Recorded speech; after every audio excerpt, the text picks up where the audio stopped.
Welcome to Lesson F. In this lesson, we're going to talk about color correction and exporting. I left these things for last because these are typically the last things you do once you've already established your edit. You've determined what your trims are, what your selects are, what the order of your clips is, and your sequences and edits are done, and you need to do the last, what's called the last pass, which is the color correction pass. In other words, you're going to now go through your sequence clip by clip, and you're going to adjust the color settings to make the sequence look like it's all part of one project. Now, your clips may be from different sources, different cameras, different camera angles, different lighting situation, different days, different locations. And so color correction is going to allow you to try to bring all that together and to make it, give it a overall even look so that it all looks like it was all done on purpose and that it's all part of the same project. And exporting clearly is the final step where you will export your video ready for delivery to your client. So color correction is a broad topic that touches on a lot of things, including color theory and the psychological, perceptual nature of color, psychological response to color. It is quite an in-depth topic that is also a specialist profession. If, for example, you were working on a theatrical release, there's absolutely every chance that the color correction would be done by a specialist in a specialized studio, and that would be done separate from the editor. The editor would not be doing the color correction. Some TV shows would be the same. It's typical for an editor to be required to know something about color correction, especially for jobs where, like audio, the editor's expected to deliver a finished product that obviously has some color correction to it. But if you were to go into depth on this topic, there's a lot to learn, and it touches on a lot of topics, particularly about how our eyes perceive color, how our brain interprets color, and sort of like sound, color is very contextual. For example, there are psychological attributes to color, just like sound. Like sound, a minor chord is a moody type of chord, a major chord is a happy type of chord. And with color, blues are moody types of colors, blues and purples, whereas yellows and oranges are happy colors. They're color of gold, obviously, but also they're the color of ripe fruit and edible food, whereas green is unripe fruit and sort of poisonous. Also, you know, someone with green skin is said to be sick. Skin tones tend towards the orange.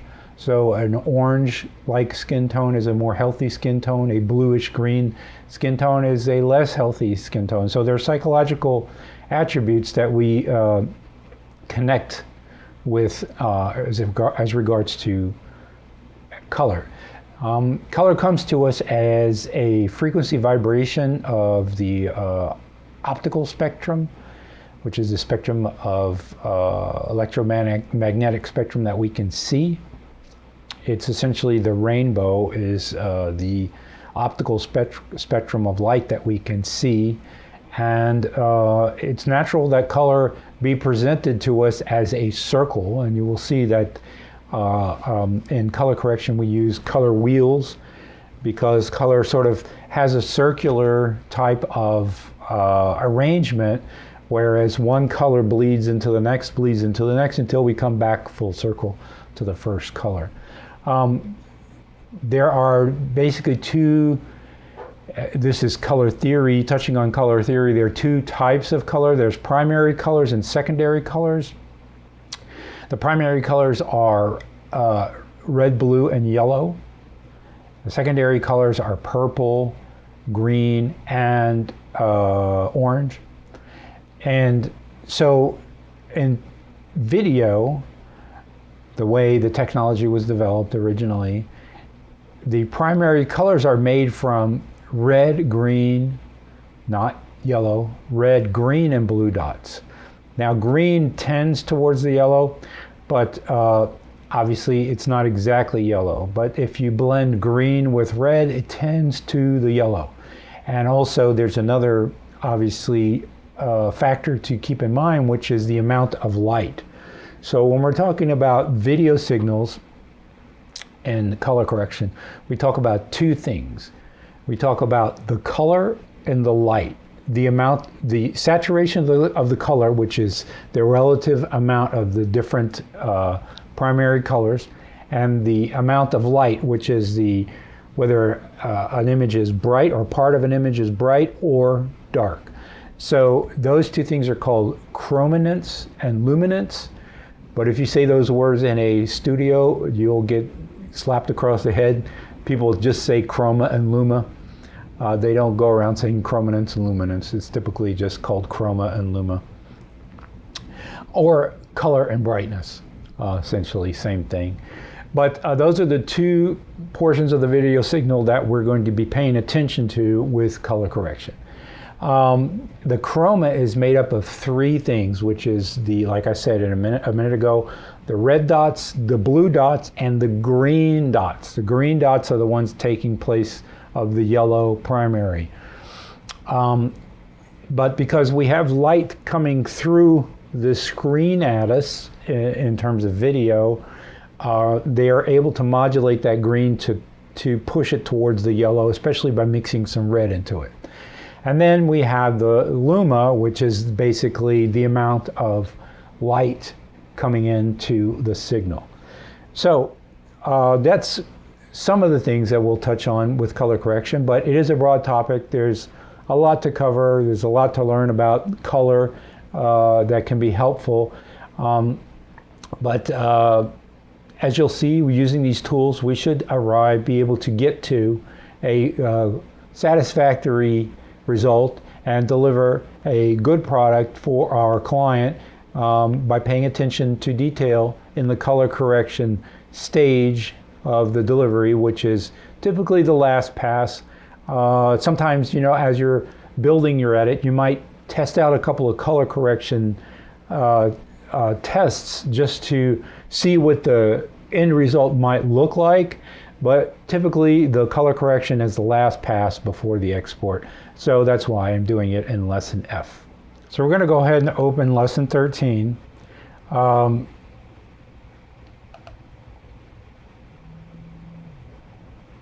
we're going to look at is how to rearrange our workspace. Right now I've got Beau's layout open. Your workspace might look different from mine. But I'm going to essentially construct a different type of layout.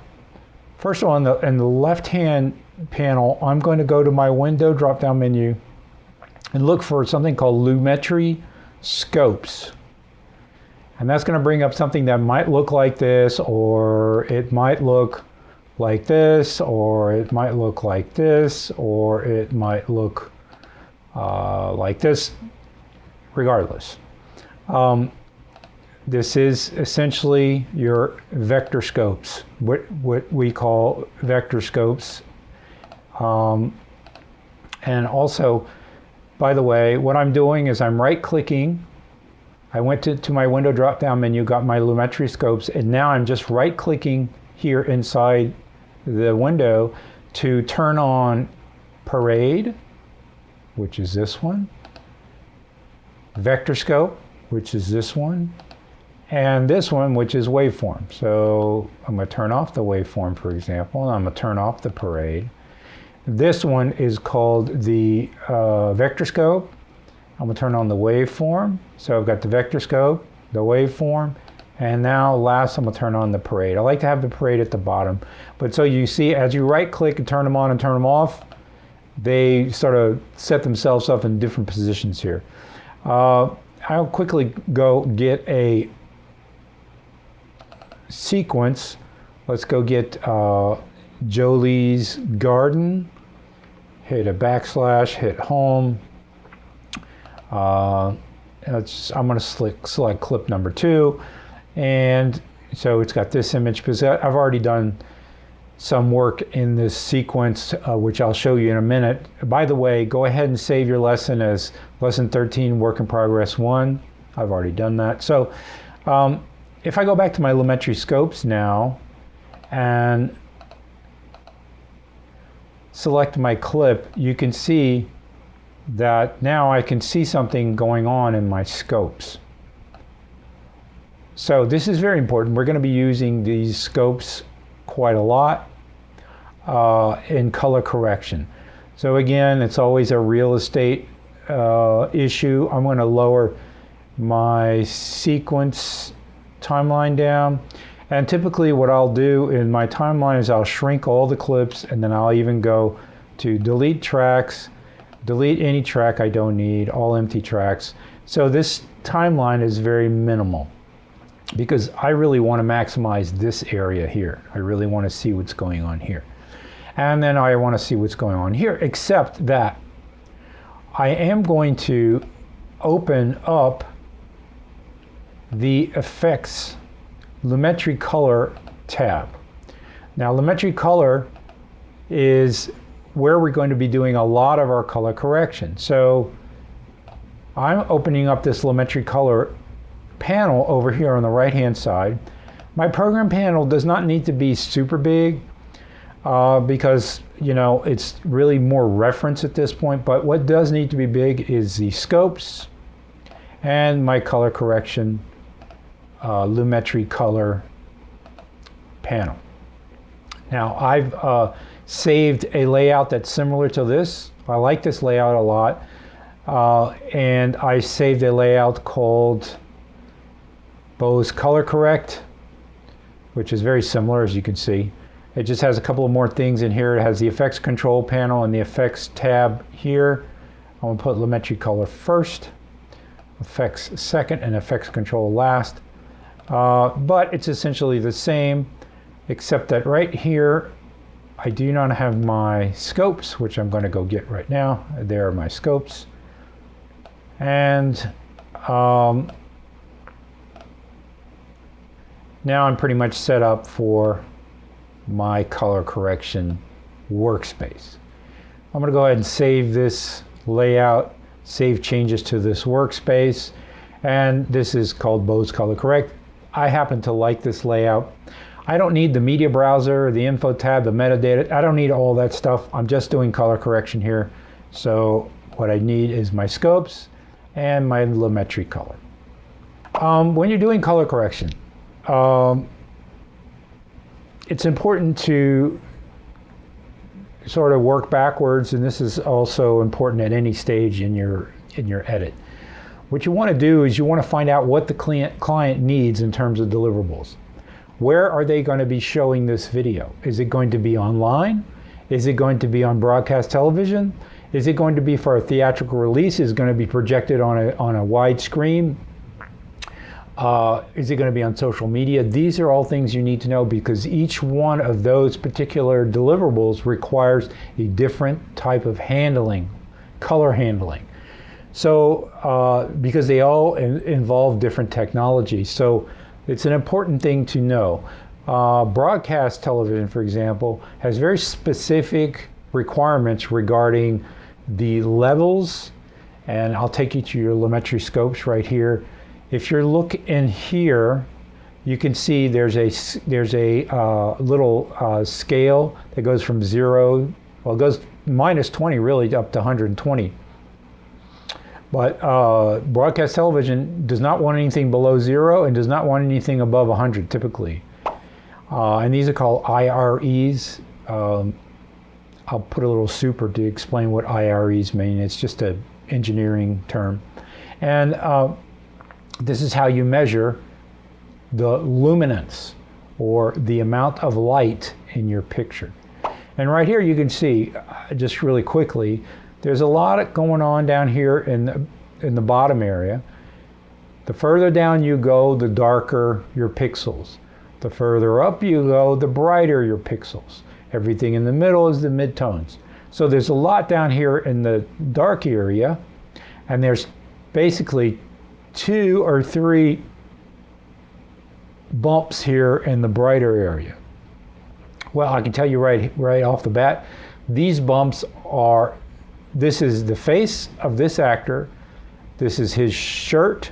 You can see there's one shoulder, his collar, his other shoulder, and this is the face of the actress and her dress and her hair, which you can see her hair is here and her dress is here. All the rest is the background, the ivy, his little jacket. Because if I move it, you'll see if as their heads move, you can see now she's on the left-hand side, goes on the right-hand side, there she is on the right-hand side, and that's his arm, you can see. Now, these outlines do not correspond to the outline of the picture. What they correspond to is the level of light inside each pixel. So bright pixels are going to be way up here, dark pixels are going to be way down here, regardless of where they are in the image.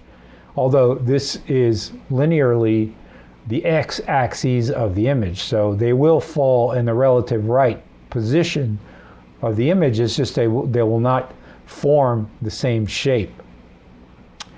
Down here in the RGB parade, you have essentially the same thing. It's the amount of light, but remember what I mentioned earlier with the red, green, and blue dots. So this is the amount of red in your pixels, this is the amount of green in your pixels, and this is the amount of blue in your pixels. So we can see right off the bat, there's a lot more red than blue. The green is started in the middle. And again, also you've got the same IRE scale on the left. There's a lot of red and not so much blue. So that's what the RGB parade is telling us. It's called a parade because they're one after the other. So it's similar to the vector scope, the waveform, I mean, but it's broken into the different 3 RGB dots. And the one on the left, which is the waveform, is a circle, so you know because it's a circle that it has to do with color, and in fact it does. This is the color information of your image. And we'll see in a minute what all these little boxes correspond to, but just know that this is where you look when you're doing your color saturation. This is where you look when you're doing your brightness and your contrast. And this is where you look when you're doing your overall adjustment towards the warm or towards the cool or towards the green, either way. All right. Now, as I said, different deliverables are going to require different specs. So you're going to have to ask your client what the tech specs are. If it's a broadcaster, you're going to need to ask the station, the broadcaster, the network, whatever the case may be, what their technical specifications are for deliverables on their network. They're going to say, well, we want 90 IREs, maximum luma, and our saturation has to be within the 75%, which is this little hexagon here, right? So those are things you're going to need to know. Now, fortunately, there are effects clamps that you can go get. What I mean by that is limiters, just like audio, that will limit your output.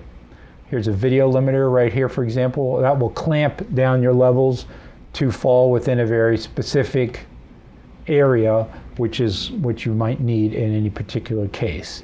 If you're going to the web, then you're pretty much okay, because if you're editing on your computer screen, that's pretty much how it's going to look on the web. Not completely, but pretty much. That's pretty much, you're going to get a comparable result.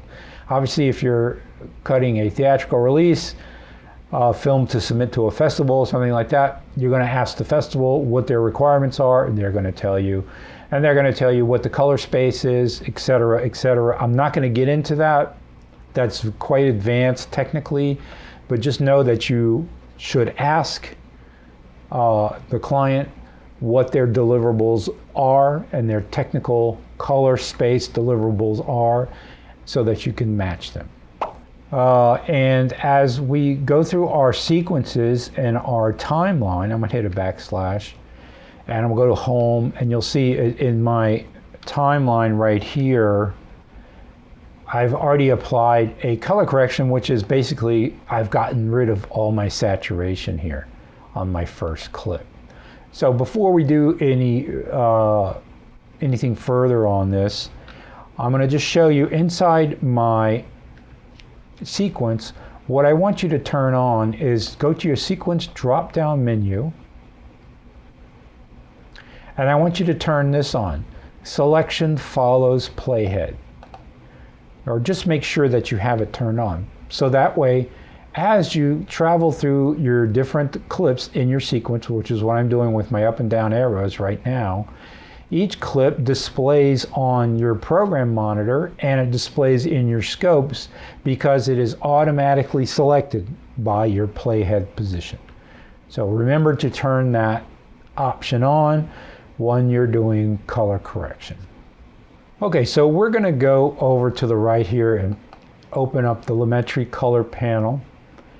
And this is where we're going to be doing our color correction, is inside the Lumetri color panel for the most part.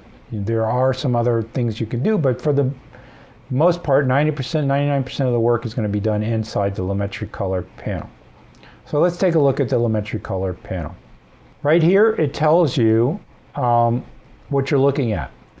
Remember, as before, in the source panel, you've got two basically options. Right now, what I've got selected is Jolie's Garden, JG1 MP4, which is the first clip in my sequence down here. That's what I'm looking at. That's what's highlighted here. That's what's showing in the program monitor, and that's what's showing in the scopes. But if I click on this next to it, this is going to bring up the original clip, the source clip, right? And now you can see the source clip has color information in it. The modified clip, which is the clip that has the Lumetri effect on it, has all the color taken out. It's desaturated. So that should give you a clue as to, if I go back to my Jolie's Garden and turn on my Lumetri Scopes, to what is happening when you apply a Lumetri color. And I will show you that by opening the Effects Control panel. And I just put the Effects Control panel over here because that allows me to leave the Lumetri Scopes open. But they work the same way. And as you can tell, there is now a Lumetri color tab inside my effects control because I have applied a Lumetri color effect. Now, if I click on effects here, you're going to see, boom, my color comes back. That's because that desaturation is a Lumetri color effect. Now, important to note, Lumetri color effect is an additive effect. In other words, you can put more than one Lumetri color effect in the same, on top of the same clip, which can get very confusing. If you're doing copying and pasting of effects on top of clips, be very careful because you will, by mistake, copy your Lumetri color several times onto the same clip, and you will not know what's happening with your color correction because it'll be all over the place. Remember, Lumetri color is an additive effect. So when you go and you say paste, or let's just say copy, and you go to another clip and you go paste attributes, you see effects, Lumetri color, that is an additive effect. It will get added to the next clip. So if I hit OK here, now this clip also is, you see, desaturated. If I turn off the effect, you can see the original clip. If I put the effect back on, it's desaturated. I can also select the effect and hit delete, and now I got rid of my Lumetri effect. It's an additive effect, so keep that in mind. That's very important. So I'm going to go back to my Lumetri tab. I'm going to go back to my home inside my sequence. Remember, I have to select my sequence. And let's explore more of the Lumetri tab. Inside the Lumetri, you've also got this little effects icon. You can turn it off to see without the effect and turn it back on to see with the effect. Here you've got the name of the effect. It's called Lumetri Color. Well, let's just say you've made a special effect, and right here it's a desaturate effect. I'm going to go ahead and rename this. Rename it to what? Beau's Desat Effects. It's not a great name. It looks kind of weird, but anyway. So now, that is one of my presets that I can select. In the Lumetri Color panel, there are 1, 2, 3, 4, 5, 6 drop-down menus. One's basic correction. And the basic correction allows you to apply what is called Luts, which is an acronym for lookup tables, which is essentially a color correction preset. And you have a drop-down menu with a few color correction presets. You can also create your own and save your own presets. And this is where you would change the parameters of those presets inside the basic correction drop-down. There's also a creative drop-down. The creative allows you to adjust more parameters and also to apply what is called a look. And you have a drop-down menu of looks. These are looks that have been developed by Adobe and by other third parties. You can also import looks. You can create your own look and save it. These are typically thought of as film looks that have been preset. And you can navigate through them with these little arrows you see on the right-hand side and the left-hand side. Sorry, my overhead display is getting in the way here. But you can preview them, and then if you like what you see, you click on it, and that gets applied to your program. Remember, Lumetri is an additive effect, and I could either go to Effects Control and get rid of what I just did, or I can just go to right here where it says Lumetri Color and hit Clear, and that got rid of my look preset that I had applied. Curves is a way to specify a group of pixels to work on, and this allows you to adjust parameters regarding a very specific group of pixels.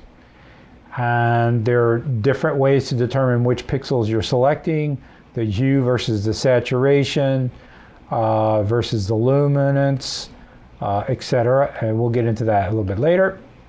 Color wheels is where you're going to do a lot of work, because this is where you determine what your color hues as well as your luminance per color hue are set. It's broken down into 3 categories, which is the shadows, the midtones, and the highlights, which correspond to the dark areas, the mid-lit areas, and the highlight areas, which you can tell here. The dark areas are the ones that are going to be down here. So typically these grates, this gate and this ivy and his jacket, his vest, are going to be all down here at the bottom. You can see actually the grates, you can see them right here because they're so obvious against, particularly up in here and up in here, they're very obvious against the brighter pixels that are behind them. So those are the shadows, the midtones, and the highlights, and these color wheels will allow you to determine what the different hues and saturations of those colors are.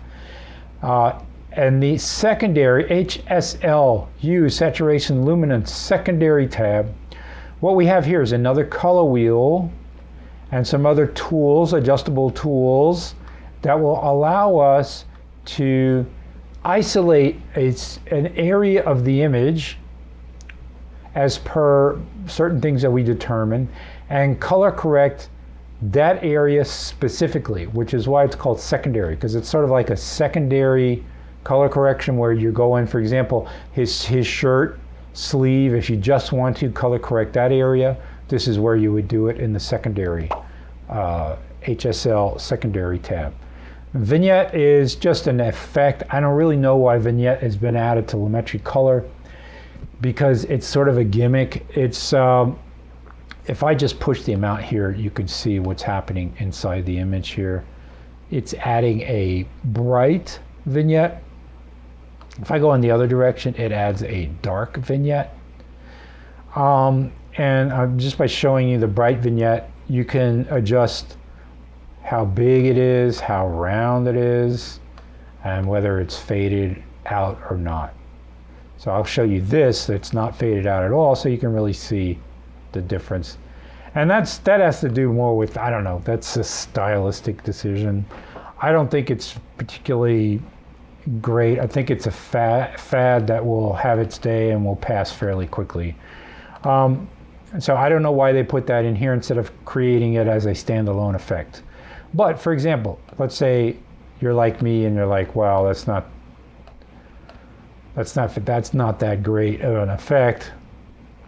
What does it look like with or without the effect? These checkboxes allow you to preview what it looks like with and without. But what I will point out to you is note in my scopes that the vignette does appear on my scopes because it's actually added pixels, and the pixels appear on the scope as they should. All right, so I'm gonna just recenter everything to 0. You can recenter these sliders to 0 just by double clicking on them. So that is sort of how Lumetri Color presents itself. You have 6 drop-down menus. You click on them and you open them and you access the parameters inside these drop-down menus. So off camera, I took off the effect on this first clip here. Let's go ahead and do the effect manually. So the way I would do this effect that I had done, which was to desaturate it, is going to my Lumetri Color. If I change anything in the parameters here, it's going to immediately apply this Lumetri Color filter. Right now, if I go to my effects control, there's a Lumetri Color filter. I'm going to delete it. Let's just say for all intents and purposes, this clip has no Lumetri Color applied to it. The reason why that Lumetri Color was there was because I was playing around with the vignette. It automatically adds the Lumetri Color. When you change any of these parameters inside this panel, it will automatically add the Lumetri Color effect. So let's go ahead and, for example, change the saturation. I'm going to drag the saturation all the way to the left to get rid of all my saturation. So I got rid of all my color. Note a couple of things. It did not change anything in the luminance. Look in my what is this called? This is called the waveform. Waveform is the luma. In my waveform, look at my waveform. If I change the saturation, very little changes in my waveform. Actually, in fact, nothing should change. I don't know why some pixels are shifting, but nothing should change in terms of my luminance. However, look at my chrominance over here in the vector scope. Watch what happens when I add color. The blob grows bigger. That's a color blob. That's a color blob. Essentially, it's in 3D, but it's a color wheel that's in 3D. That's a color blob that we're looking at, that when my color is pushed all the way to 200, and remember, I can push that even further. You can see my color blob expands and shrinks. So, and if you look at my RGB parade, and I'm all the way up here at 241, my RGB parade's got a lot of red and a lot of green. But when I take my saturation off, watch what happens to the relative levels. They become equal. That's because there's equal amounts of RGB. There's always going to be RGB because that's how our video screen renders these pixels. But by making them equal, they look black and white. So that's what we got now, is a black and white effect. It is an effect. It's in here, my Lumetri color. Now I can rename this effect. I showed you I could rename it here by going rename, and I'm going to call it Beau's DSAT EFX.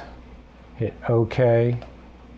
And if I go to my effects control, it says Beau's DSAT EFX. And if I want to save this as a preset, I can, but I have to right click here and go Save Preset. And then I have to rename it again. It's not very convenient, but that's just the way it's set up in this program. And now I hit OK. And now this preset has been saved inside the Effects tab. Inside this folder right here, which is called Presets. There it is, Beau's DSAT EFX. So in my sequence, if I hit H and do a down arrow, I'll do 2 down arrows. And I'm looking at another clip. Well, if I just double click on this DSAT effect, boom, my preset has been applied to that clip as well. So when you do color correction, sometimes it's convenient to save a preset for yourself and just apply your color corrects by jumping from one clip to the next and quickly applying your color corrects. If I wanted to apply it to this last clip, open my presets, double click, boom. All right, I'm gonna undo that. I'm gonna go to my effects control. Notice in this last clip, I've got several filters going on here. That's because I had done some work previously. So I'm gonna delete this Lumetri color effect. And this video limiter, we'll look at it later. And this other Lumetri color effect, I'm gonna delete that as well. And we'll go back to the way this clip was at the beginning. So if I go back to my home position in my sequence, I have this one Lumetri color, Beau's DSAT effect applied. Let me go back to my Lumetri color tab. I can change things in here. Right now, I'm looking at this image, and I'm looking at the Luma waveform, and I can see that there's a lot of stuff up here at the top, and there's a lot of stuff down here at the bottom, a lot of dark. Probably too much because it's going all the way down to -10. So we're going to look at how to fix that in a minute, but essentially this is where you would fix the luminance, the amount of light and dark in your picture. So let's take a look at this black and white picture here.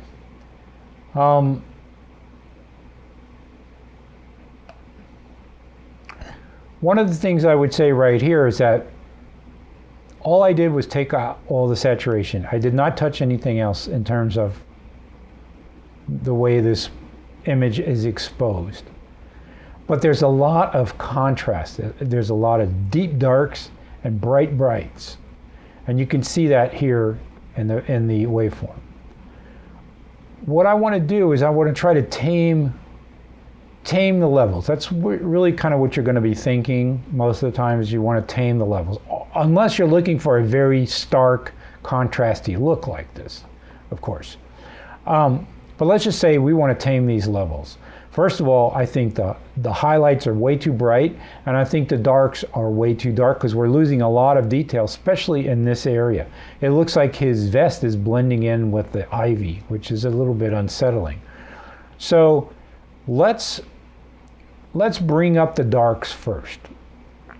And the way to do that, you would think, is to take this exposure slider and just pump up the volume. And yes, it's true that now I can see a lot more detail here. But what has happened is that her face and her dress have all got completely what's called blown out. In other words, we're losing all the detail because the highlights, as you can see here, are being completely smashed into the 100 to 110 level. That's not a desirable result. So instead of doing that, I'm going to bring this back down to 0. And I'm going to actually take out some of the contrast. By taking out some of the contrast, if I take it all the way down to minus 100, you can already see that we can see detail in here now. So that's good. You can see the levels have lifted up off of the 0 marker here, although there's still some peaks down here. Those are mostly the grates of the fence. But what I would do here, I'm going to leave it all the way down to here for now. I'm going to go to my blacks tab. The blacks is the slider that corresponds to the darkest darks. And if I go to the right, I'm actually opening up the blacks. And if I go to the left, I'm doing what's called crushing the blacks. You can see what happens if I crush the blacks, I get back to where I was before, even though my contrast is all the way down. So what I want to do is I want to go in the other direction. Keep an eye on what's happening here in the Lumiscope. You can see that bottom line is being raised. So what I want to do is I want to bring it up to about 0 here. And if I slide my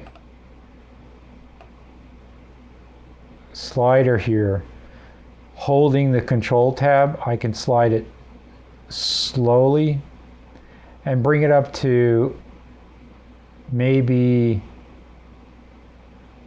0.6. That's probably too much even.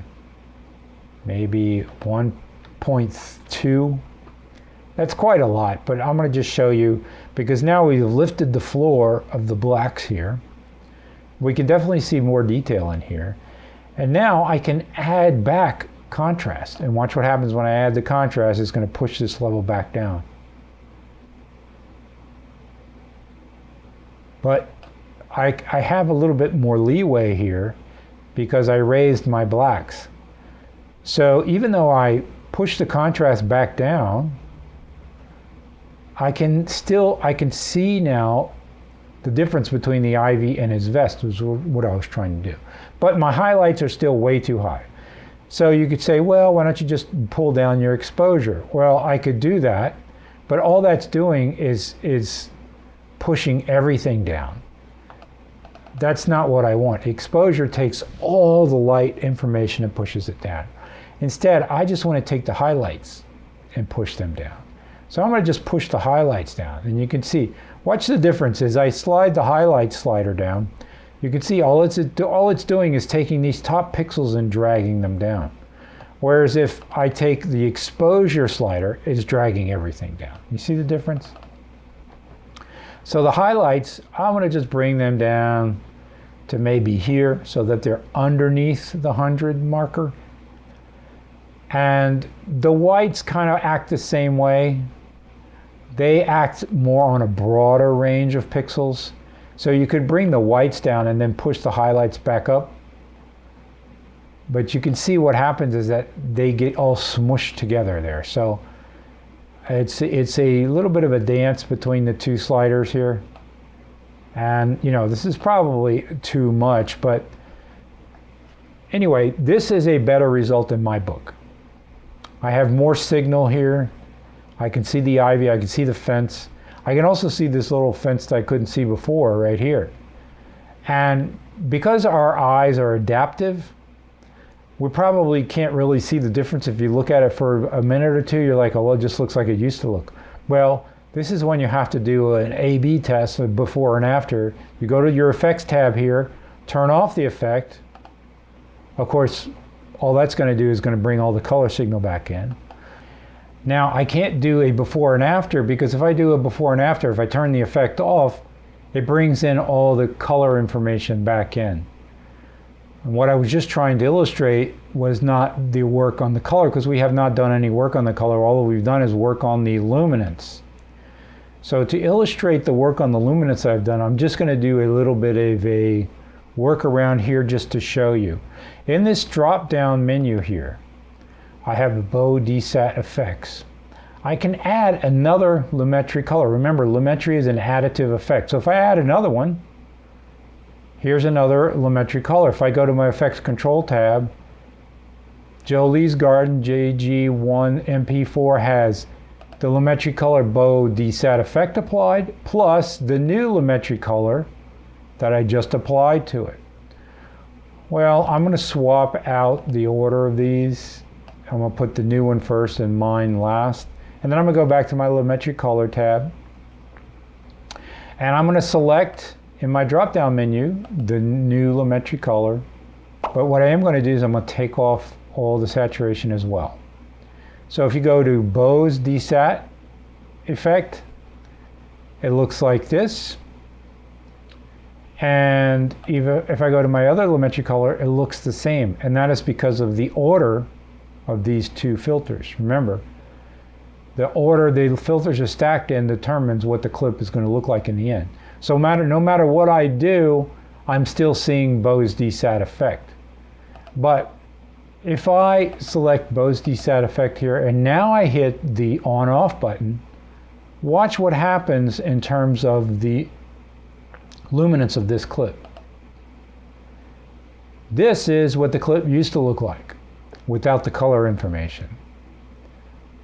And this is the work that I've done on it. It's pretty subtle, but you can see inside the waveform here, pow, the levels go up, boom, they come down. Up, down, up, down. And you can see, especially in this area here, there's a big difference. That's very dark. And now you have a little bit more separation here. So color correction is subtle. And the best way to approach it is to separate out doing your luminance work from your color work. So I just showed you a little bit of a workaround here. And I could have done it here with the Lumetri color, turn this one off. That's what the luminance, the original luminance is, just without any color information.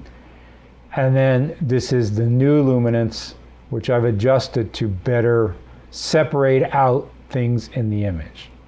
So anyway, that's just so I could do a before and after like this, but I do not need this extra Lumetri color filter anymore, so I'm going to just take it out. Without that extra Lumetri color, if I did the on and off, obviously the color information would be coming back in. So that's why I did that workaround. I know it's a little bit of a confusing workaround, but I just wanted to show you the work that we had done regarding the luminance. All right. It's important to focus on luminance as separated from the chroma saturation, which is what we're going to be looking at next. So in lesson 13, let's go ahead and open another sequence. Let's open Lady Walking. And quickly in this sequence, I'm going to do a backslash. I'm going to do a shift shrink clips. You do that by using your scroll button on the mouse. And I'm going to do a right click, delete tracks, delete. And I'm going to do Shift Control A so everything's deselected. I'm going to do a home. Now, because I have selection follows playhead, it reselected the clip. I'm going to go to my effects controls. I'm going to get rid of, I'm going to turn this Lumetri color off, basically. You would not have a Lumetri color effect applied. I already had one applied. So I'm going to play this clip down. And I'm going to stop when she's like that, full frame. Okay. So I'm going to go back into my Lumetri Scopes here. By the way, if I scrub my playhead back and forth,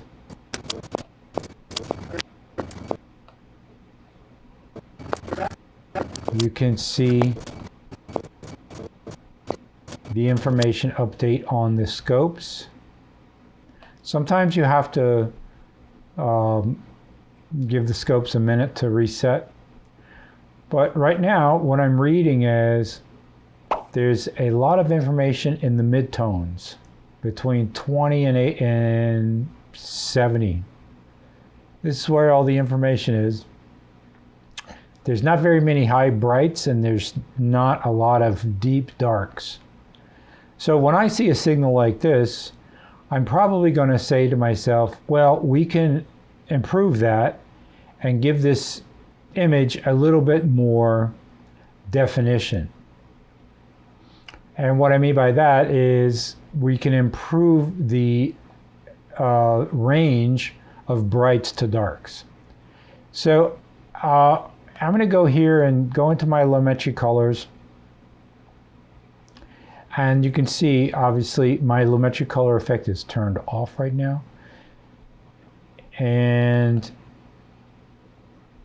what I had done, I'm going to just reset. I can reset, by the way, I can reset my Lumetri color just by doing this on the reset button here.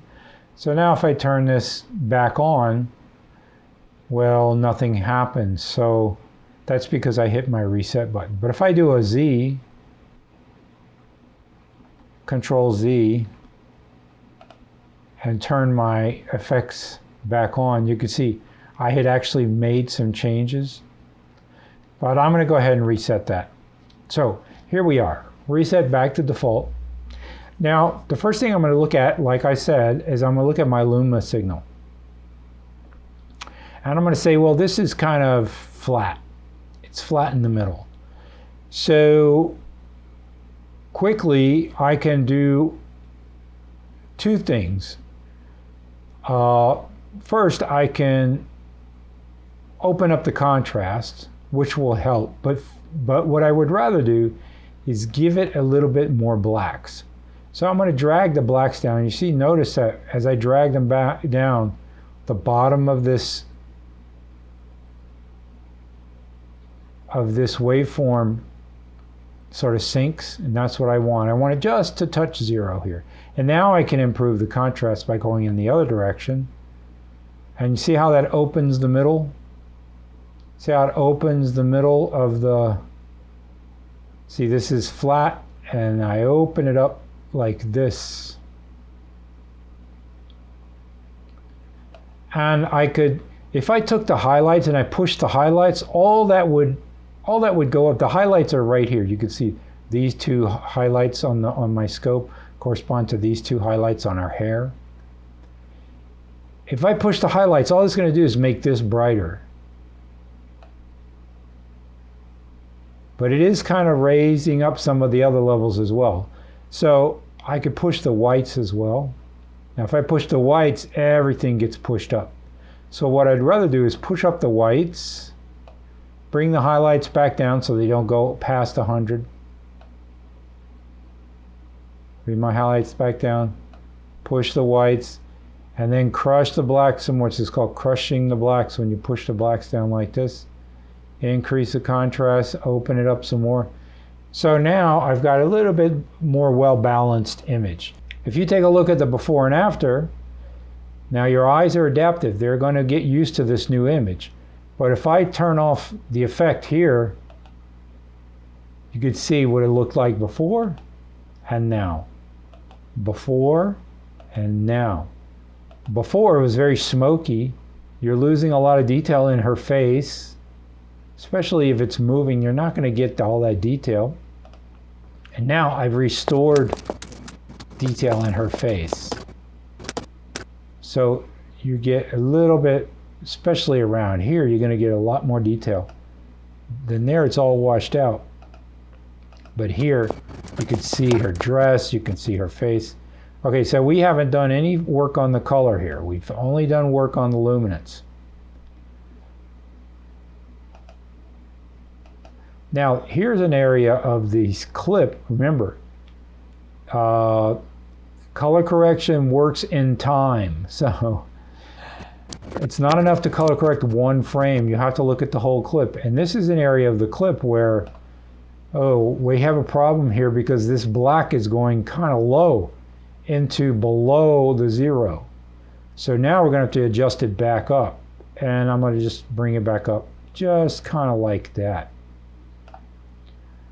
You see, if I go before and after, I'm still providing enough contrast, but I'm not throwing my blacks below the 0 line there. And if I just watch my luminance scope as I go back and forth through the clip, I can really see kind of what's happening with the levels. The levels look pretty good all the way through. You know, I've opened up the dynamic range here, but I also corrected this area where I was going too far down into the blacks. Here's the before, here's the after. All right, so that's working with the luminance. Now I'm going to work with the color, which is obviously called the chrominance or the chroma. And for that, we're going to look at this wheel. So I'm going to close my Luma waveform, and I'm going to have these two open. Well, basically, I want to turn off my parade because I just want to focus on this one. Okay, so this one is a color wheel representation, and there's two sets of boxes with letters. They correspond to the different colors and the different levels of those colors. And we're going to see that in a minute. Basically, R stands for red, B stands for blue, G stands for green. So those are the principal primary colors. And the secondary colors are magenta or purple, cyan, which is taking the place of what should be green. And this is yellow, so yellow-orange is considered a secondary color here. So in the video world, you can see, as a matter of fact, this hexagon is kind of squished towards the green, because in the real world, the secondary color is orange, not yellow.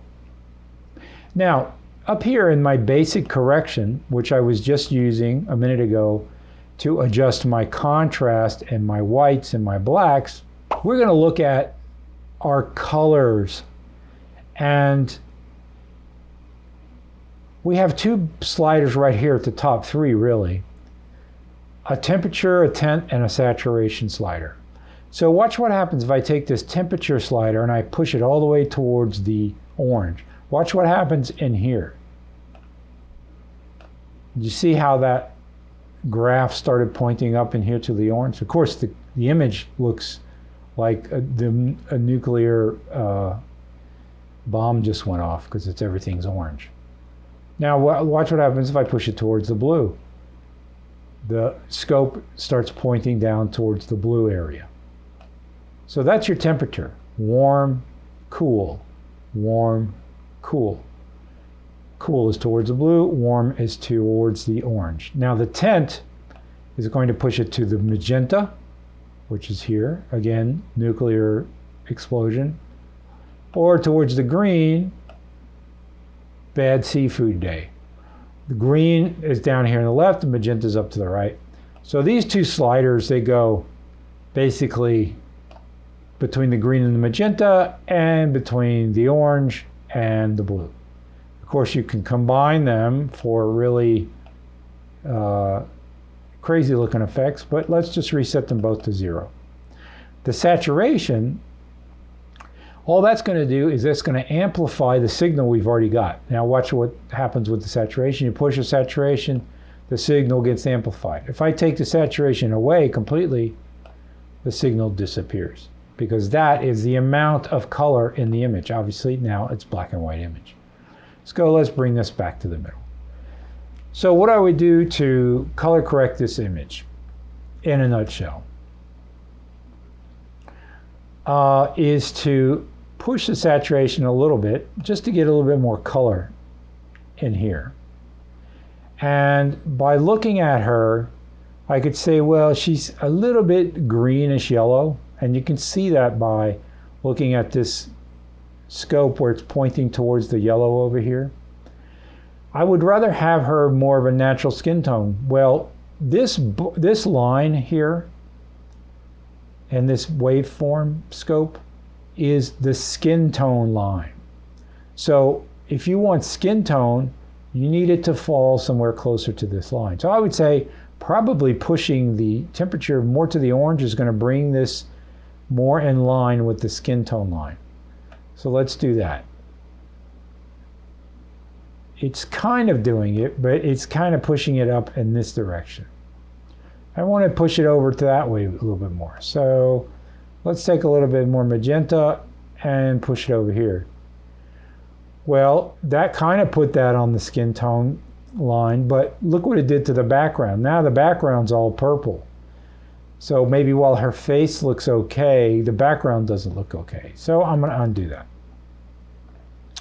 And I'm going to undo the temperature. So these are, and I will leave the saturation where it is for now though. These sliders are good to give you sort of an overall first-hand view, but they're not what we need for precise color correction. In order to do precise color correction, I'm going to close this basic correction and I'm going to go to my color wheels and match. In here, I'm going to turn on my face detection box because that detects the color, the skin tone areas. And I'm going to work with my shadows, my midtones, and my highlights. Now, what I can tell is that her face would be considered a mid-tone area. So if I want to change the color of her face without changing the color of this white area here, I'm going to go to my mid-tone wheel and I'm going to push it again. Remember, the skin tones are up here in the orange area of your color wheel. So I'm going to take this slider and I'm going to push it up into that skin tone area. Now this is very, very subtle, but you can see her skin tones are starting to look a little bit more healthy now. And I've got this blob right on the skin tone line. Now again, your eyes are adaptive, so you might say, well, I can't see the difference here. Well, let's look at before and after. That's quite a stark difference, you see? And I've only added a little bit of color correction, but certainly I've pushed the skin tones onto this line and I've widened the color response. There's a lot more color, and that's because I have saturation. So I can even bring the saturation down a little bit just to split the difference before, after. You can see there's such a big difference. Before, you can't even see the net on her face. After, remember, I also did a luminance correction here too. So now I'll go back to my color wheels. Let's just say that, well, a little bit of this mid-tone color correction has spilled over into this white area. You can see it goes a little bit to the orange. You can see that. Well, these are the highlights. So what I'm going to do is I'm going to compensate for that. And I'm going to take that and push it down to the opposite of the orange, which is down towards these blues here. And drag this down like this, discreetly. Now, by default, you can't drag these very far, okay? They go very slowly. If you want them to go faster, you have to hit Control and then you can move it really fast. But look, if I do move it fast, then everything goes blue. So I don't want that. I want to bring it back towards the middle. And I just want to kind of bring it back towards a white in this area. So now if I turn on before and after, this stays in that same color range. It might have a little bit more color to it, but her face is certainly a lot better. That is a basic way to look at your color wheels. We can do some more color correction later and try to get more creative with it. But that is a fairly good color correction, I would say. And if I look at the entire clip by going down in here and dragging through, you can see that at least now, even her hair has gotten better. Before, her hair just looked white and black. Now there's more, definitely more color information in here, and it makes the image richer looking and better. Now notice in the waveform monitor, these blobs are not shooting all over the place. They're staying fairly well grouped in the middle here. So color correction is a very subtle thing. You will see it's a very subtle thing. I'm going to go back to my color wheels, and I'm going to just add one more thing. And this is essentially a little tip, sort of what I like to use when I'm doing color correction. I always use my color wheels. This is where I do most of my work. After I've done my luminance adjustments, I come in here on my color wheels, and my midtones is what I start with. I'll start with the midtones, and typically I'm going to try to get my midtones onto a skin tone area. So, because typically what's in the midtone area is going to be skin tones, and skin tones is the most important area you want to focus on. That's what I've done here. You might say, well, she's a little bit too orange. Now, of course, I could adjust that by bringing this back down a little bit. Maybe that's a little bit more subtle before, after. And the highlights, I would do that last. But what I would do second is the shadows. And notice the shadows, we haven't done anything. But what I like to do, this is a matter of taste. I always like to take the shadows and push them to the dark blue here. Just a little bit, it's just a smidge. So I'll take this and I'll just push it down towards the dark blue, just a little bit. And maybe I'll navigate up between the purple and the cyan until I get something, and I'm looking in this area here, until I get something that has a little bit of a cast on it, a little bit of a bluish cast in here. Now you might say, why do you do that? I just do that because I don't like black. I like blue-black. Now, before and after, you can see her dress has got a little bit more color in it. It's not just black anymore. It's more like a deep purple, really. Notice that there's a slider next to these color wheels. This slider is a luminance slider, so you can adjust the luminance as well as the chroma here with these sliders. But before doing that, I would turn on, in my scopes here, the parade. Now the parade here is a little bit weird looking, so I'm going to go ahead and turn on my waveform as well. Let me turn them off in succession so that this and my parade is last. Yeah, I want my parade on the bottom. If you look at your parade now, you can see that the blue, there seems to be a lot of blue here, and that's because I'm adding blue in the highlights and in the shadows. This is how you're going to work with your parade. And the reds, you can see the reds are peaking up here a little bit in the midtones, in the midtone area. This part of her face is peaking a little bit in the reds. Okay, that's her décolleté, that's her neck, and that's the right side of her face right there with the lipstick area. This is her hair. So it's got red in it, but it's got more green than red because her hair is blonde. But then you're going, well, what's all this blue? Well, there's a lot of blue because I've added blue in the highlights.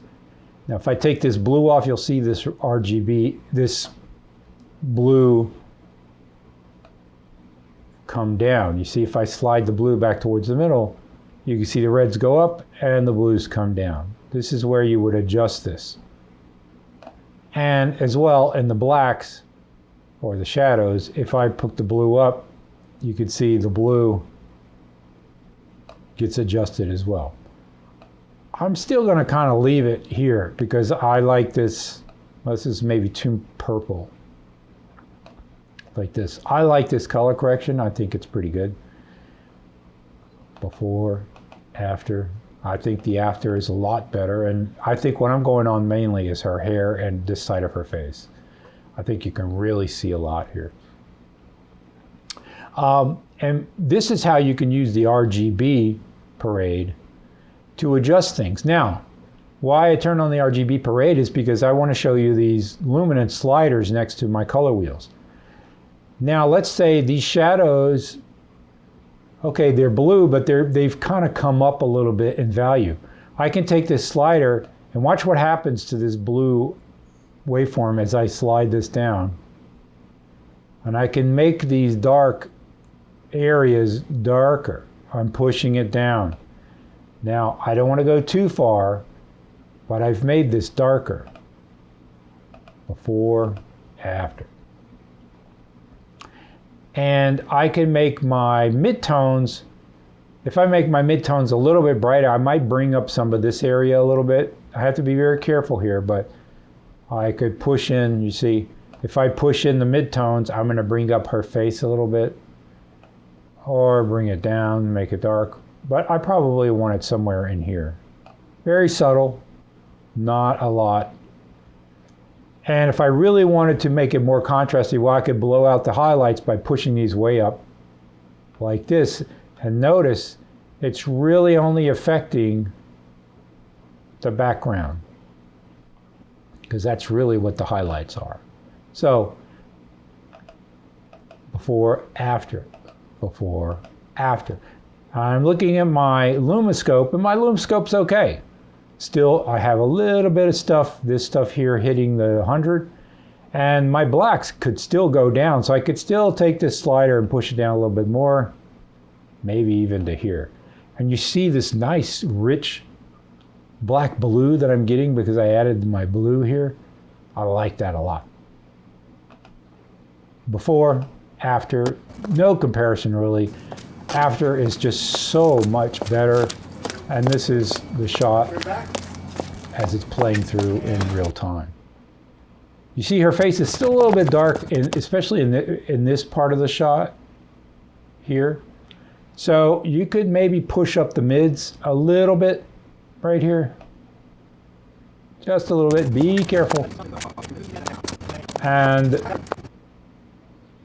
there's my clip, but certainly, especially in there, you can really see how much better this is.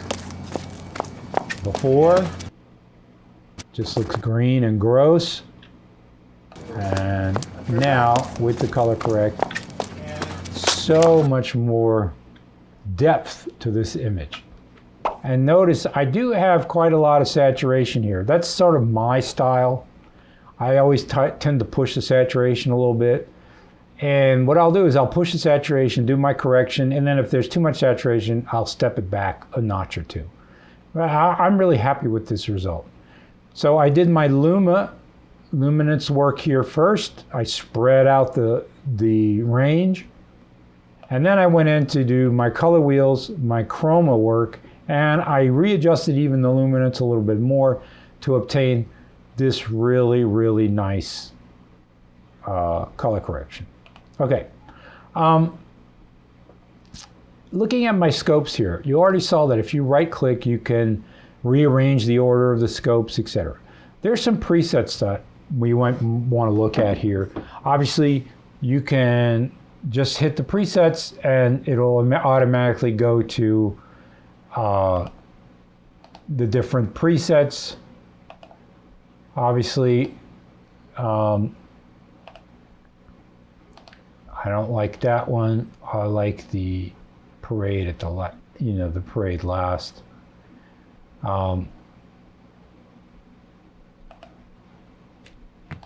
It starts to get kind of crazy.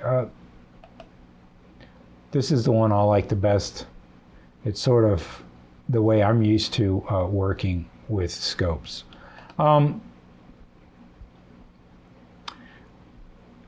Now, you have waveform types and parade types.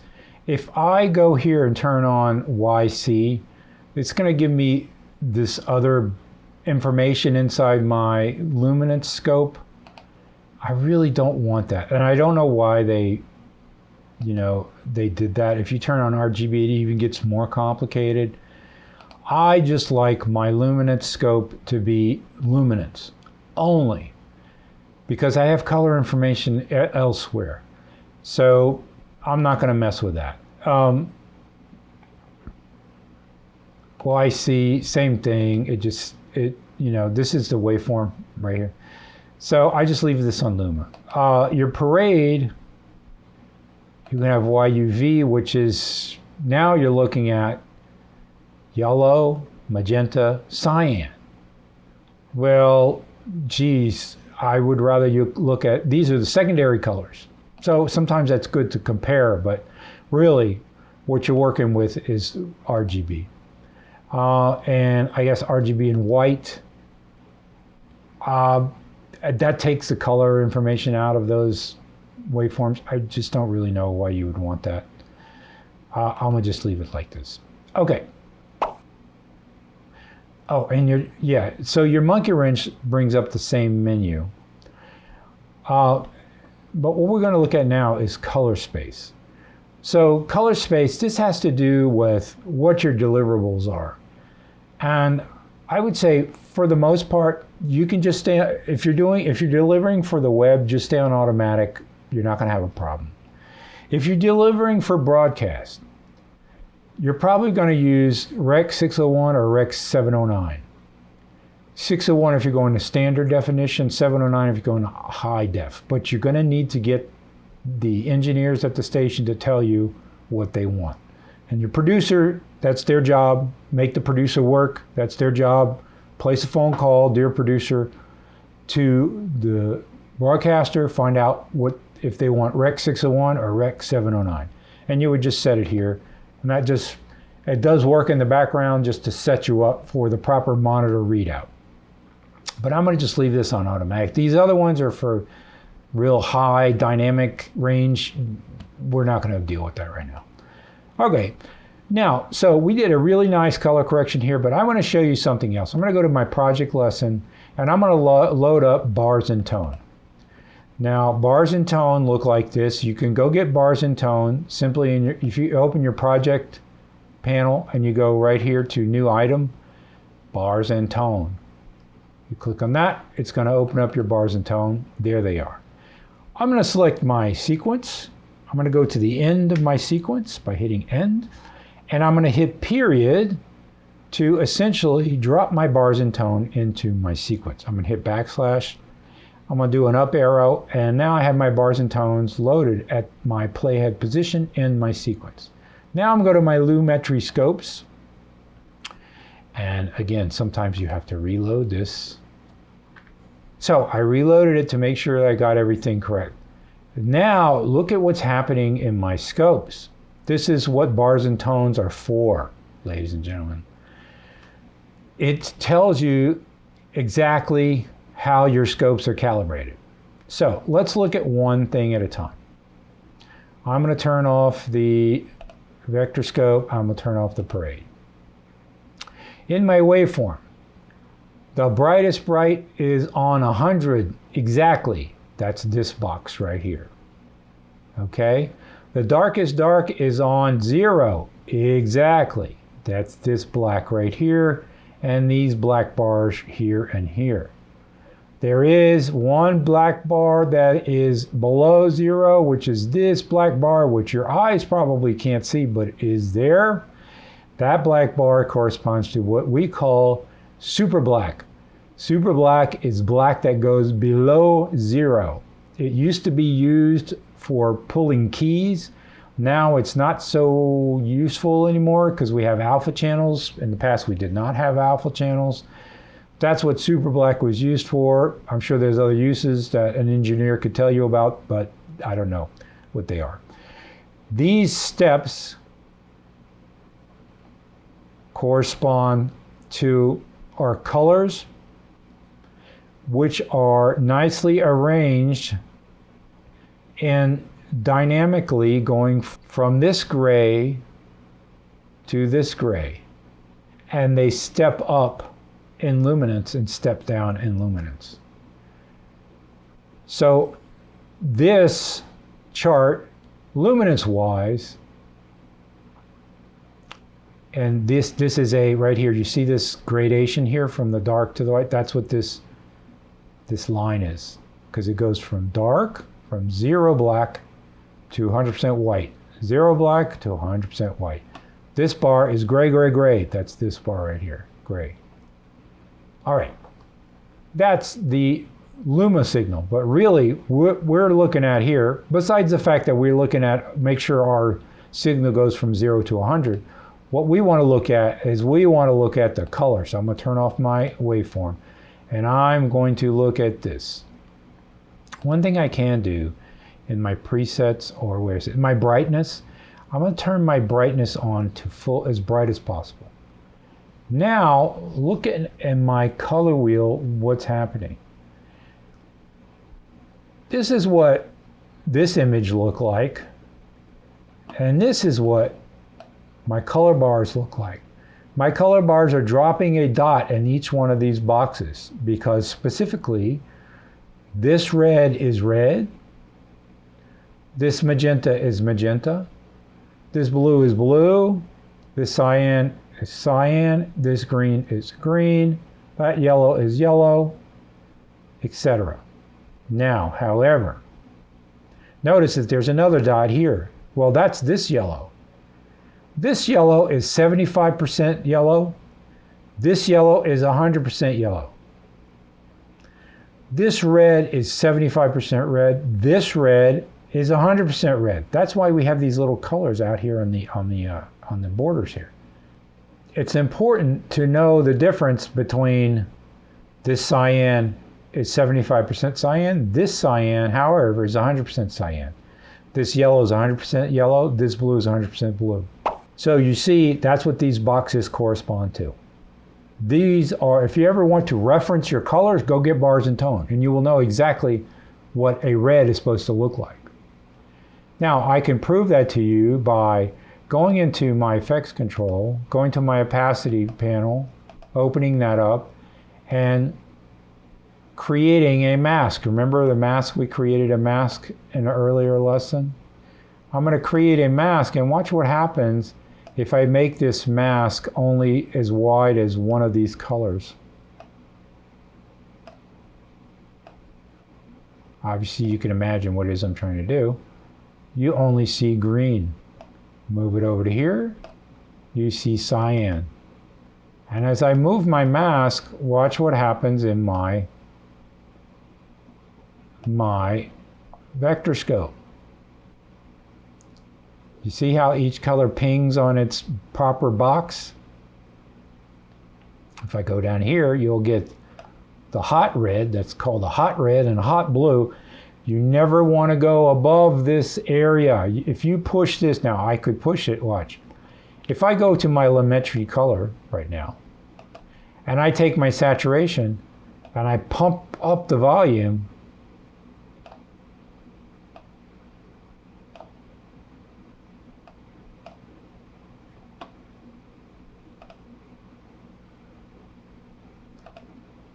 get rid of my mask here.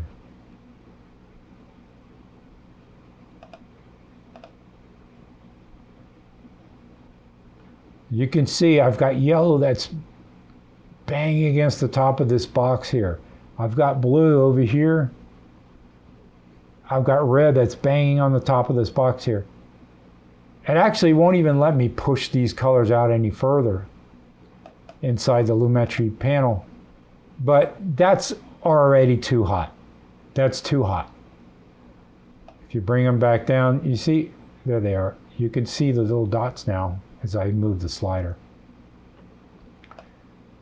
This is where you want them to be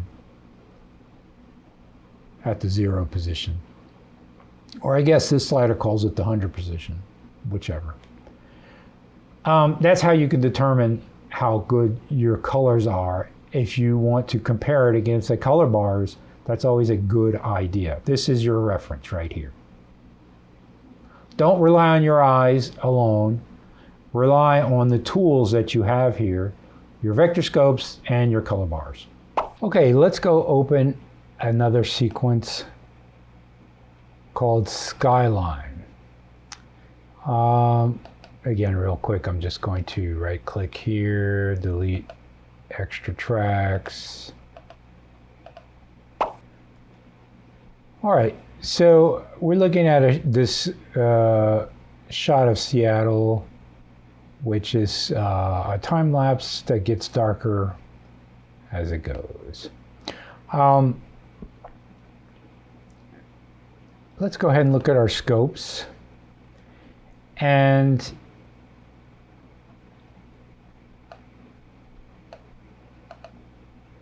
again, you have to reset the scopes. I don't know why, but you have to re-click on the clip to get the scopes to reset. All right, so if you look at this color scope here, you'll notice that there's a lot that tends towards the blue. Of course, that's obviously all the sky here.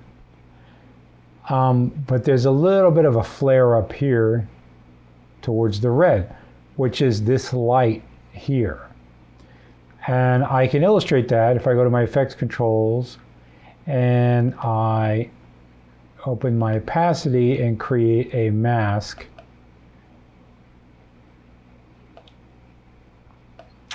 I'm going to invert it. And now you'll see that this red is really pointing almost all the way up to the box. If I invert it, you'll see that this spike is gone. You see now all I have is the blue and some of this sort of yellow on the tower here, up here. That's what's spilling over to here. So you can see if I move this matte, you can see the red comes back up and back down. So, and you can see I get rid of some of the yellow by, this is where the yellow is coming from, it looks like. And over here as well.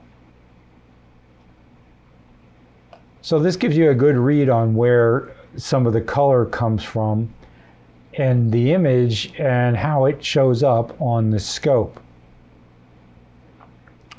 Now I could turn off this opacity mask. I'll just turn off the filter for now. And in my Lumetri color, I have a Lumetri color filter already applied. There's all the parameters are set to 0 though. We're going to change the temperature of this shot, pushing it all the way to the blue. You can see down here, the graph goes further down towards the blue. And if I push it towards the red, obviously it goes way up. And it looks like the sun is setting. It really changes the tone and the mood of the picture. Like I said, blue is moody, red is more summery and happy. But you know, you could play with this temperature to make it look a little bit more natural. And I think probably around here would be good. You want to be careful with that red spike. It's already hitting at 75% here. So this is before and after, before and after. Before has more of a bluish tone. After has more of a warm tone. Of course, that might not be what you want. You might want more, even more of a bluish tone. You could push the blues even more before and after. The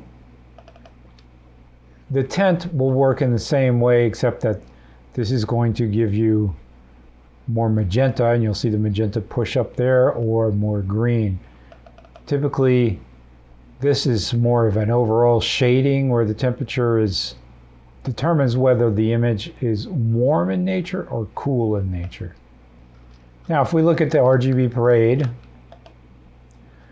you can see, let me turn the RGB parade off. I'll turn this on, and now the RGB parade. I like the RGB parade at the bottom. You can see the tower here, and I could turn on the opacity mask, and you can see the opacity mask takes out this chunk right here. Opacity mask off, opacity mask on. So the opacity mask off, you can really see these red pixels are shooting up here. And there's a lot of red, obviously, in this tower too, but it's mixed in with the green and the blue to make it more whitish looking. Whereas this red right here is really shooting up. It's red with a little bit of yellow. If I turn this mask on, it really takes that chunk out. You can see it right there. And also takes a chunk out of the luma, because obviously that's quite a bright spike in here. I could turn, well, let me leave the opacity mask off. And if I go, and now if I move my temperatures, you can see on the RGB parade, if I go towards the orange, it raises the red and lowers the blue. If I go towards the blue, it lowers the red and raises the blue. So you can see how that works in my RGB parade. So now we're going to look at another tool that is very useful when you're color correcting a sequence of clips and you want to match in to the different clips that you've color corrected. So I'm going to go back to Jolie's Garden here, and I'll just make this a little bit taller just so that we can see that we're jumping between different clips here. And I'm going to go get what is called the comparison view.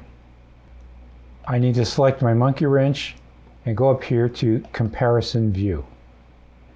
Now it's going to bring up a 2-up display. I can maybe reduce my scopes a little bit just for now, just so we can get a better view of what we're doing here in this window. And my comparison view allows me to view 2 clips next to each other. The one on the left is the frame that we're using as our reference, or that we're trying to match into. So obviously it's anywhere inside the sequence. This time code represents the sequence time code, and I can place this little ball cursor anywhere in the sequence to try to match into it. So let's say we want to match into this color correction setting that we've established. This is on the right hand side is where the current playhead is in the sequence. Obviously I can move it this way, you can see, and so you can see the different shots here. Now what I'm going to do is first I want to check and see if my second clip, which is this one here, has a Lumetri applied to it. It doesn't. The first thing I'm going to do is actually turn off comparison view and color correct this clip. Now my color correction would go something like this. Turn on Lumetri, and I would say everything's a bit orange here. Also, everything's very crushed in the Luma. So Luma wise, I would bring up my blacks right off the bat. Well, they're actually crushed. So actually, no. I would push my blacks down to 0. I would do the opposite because, yeah, it's clamped. This is obviously clamped. I want to put my blacks at 0. What I am going to bring up is all this noise here in the bottom part, and the way I'm going to be able to bring that up is with the shadows slider. So I'm going to push the shadows slider up, and you can see all that stuff is starting to come up now. Now I don't want it to come up too much because I do want to leave that as a backdrop, so I pushed it up a little bit. But I've got stuff clamped up here at 100%. So I'll bring those highlights down just a bit. And right here, this shirt is really glaringly, and that's this noise right here. So I'm going to bring this whites down just here. And then perhaps throw the highlights back up to compensate. So before, after. You see the shot was very contrasty before. Obviously that's a look they were going for. But I'm just trying to make my own color correction here. I think it's also very orangey. And you can see right here, they're really pushing this orange up into here. And you can see it's also really peaking in the reds here. So you could take the temperature and push it towards the blue like this. And already that's better. Or what I would rather do in this case is go to my color wheels. And I'm going to take the midtones and I'm going to take it away from this orange. So I'm going to go down this way. And you can see now I'm getting more of a natural tone in their faces now. I want to make sure it's not pink though, so I'm going to drift it a little bit more to the cyan and down. So this is probably more natural, and you can see I'm sitting right on the skin tone line here. Before, after. Before, and after. So you can see the difference. There's a lot of chroma pushing towards the yellow here and the orange. And after I've brought it down, I've tamed it a little bit. But now my blacks are a little bit high here. So I'm going to go back to my basic correction. And I'm going to bring my blacks back down to 0. That's brought them back down to 0. And I might just increase my contrast just a little bit to fill in this middle area a bit. Just a tad, not too much. And the one thing I noticed is my greens and his vest seem a little bit blue. And that's because these midtones kind of blend in with these dark tones. So I'm going to take the shadows this time, and I could push the shadows up just a notch to give this green more of a green look. I just pushed it a little tiny notch there. So now if I look at before and after, before and after, before and after. Now the before look is a more sort of intense look, but the after look is something I like better. Just to match back into their style, I would push the contrast just a little bit more, and maybe the saturation just a notch. So this matches a little bit better into their style, but look at the lovely greens I'm getting in my leaves now. This is before, where this just looked all muddy and gross, and after, now it looks like leaves. It's nice. And I am still preserving the same high contrast areas in their faces, but I've tamed it a little bit. I think my highlights are too hot, so I'm gonna have to bring my highlights down. And my whites are I've already brought my whites down, but maybe my exposure, I might bring it down 0.1%. So before, after. So I like my color correction better than theirs. So I like this better. There's a little bit more going on here, and this green is a little bit more natural, whereas that green's kind of yucky. Okay, so this is our shot. Now I'm going to go back to my first shot, and I'm going to turn on comparison view. Now clearly the issue we have here, and the comparison view, I have 3 different views down here, side by side, split in half, where I can, this is perhaps the most useful one. I can use this slider, or top to bottom, same thing, use a slider. So these are very useful, and I'll probably be using these actually. But right now let's go side to side. So the clip that we have selected is the clip underneath the playhead, and it's got Beau's desat effect on it. So I'm going to remove that effect, clear. So now I'm back to the original color correction they had on this clip. So how in the world am I going to match back into this? Well, you can see the difference between the leaves, right? If I'm just looking at the leaves, you want to pick something that's easy to match into. You can see my leaves have more of a blue-green look, and their leaves have more of a yellow tint to them. And also, I'm losing all that information in there with the Luma.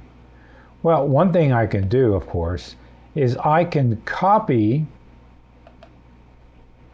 the color correction I already did for this clip, copy it, and drop it onto this clip. Paste attributes, Lumetri color. And now you can see Oh, well, that's clearly made a difference, right? So here's without the correction and with the correction. I think it's better with the correction, but we have a problem because that camera setting was different in both shots. So you can see that now, if I just look between the two dresses, this shot is brighter than this shot. So to match it, I'm going to go into my Lumetri color here, and I could bring the exposure down a little bit, which I'm going to do. But I don't want to get rid of the contrast in her face. So maybe I will not bring down the exposure. Maybe I'll just bring the contrast down. No, the contrast is in the wrong direction. So I think this is really a color issue. Let's go to the color wheels. So this has to do with the mids to highlights here. Now, right now this is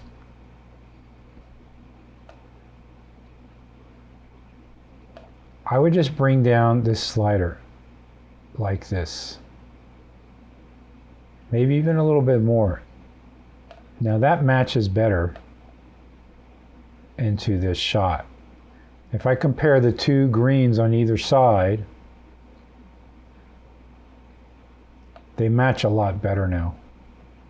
I would say the green on the left is still a little bit more blue than the green on the right.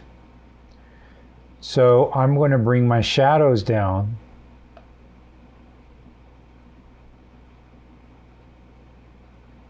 And now my greens truly do match. And you can see my shots really match nicely as well. I would say I could still work on the luminance in this shot a little bit, which I might do here real quick.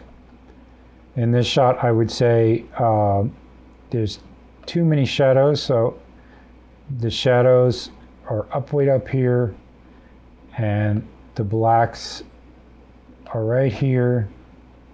I'm going to bring the contrast down a little bit just to open up this area in here, so that's better.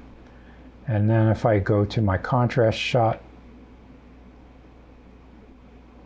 you can see it's pretty close, but now that I opened up the contrast, it's made the leaves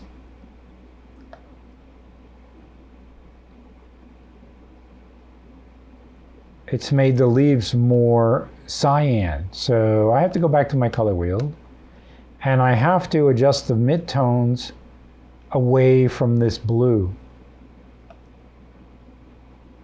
Just a notch up into there. And now that's much better. It looks like it's matched a lot nicer. If I look at her hair, you can see in this shot her hair is more pale, and in this shot her hair is more red. So you could definitely work on it a little bit more. And that's because I had to adjust these shadows, but if I want her hair to be closer, that's much closer now. Still not perfect, but because the shot on the right has a little bit too much red still, which is what's making these leaves yellow. So you could even go in here and take the temperature and drag it one notch to the left. Although that's starting to make the leaves blue again, so I don't want to do that. So you see, it's not easy to match into your shots. This shot's too red, this shot's too blue. It's still too red. So I'm going to bring my color wheel, my shadows back down and to the right. Not too much, because then everything starts to really look blue, especially these bars here. You can really see that. So somewhere in there. It's all very, very subtle. But I would say that's pretty good. And in the end, one thing I might do is just take a little bit of saturation off of here.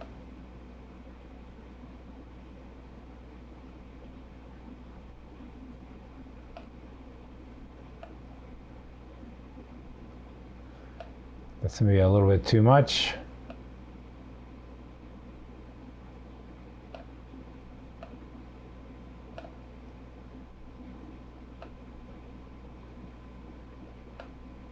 So maybe right in there, 104.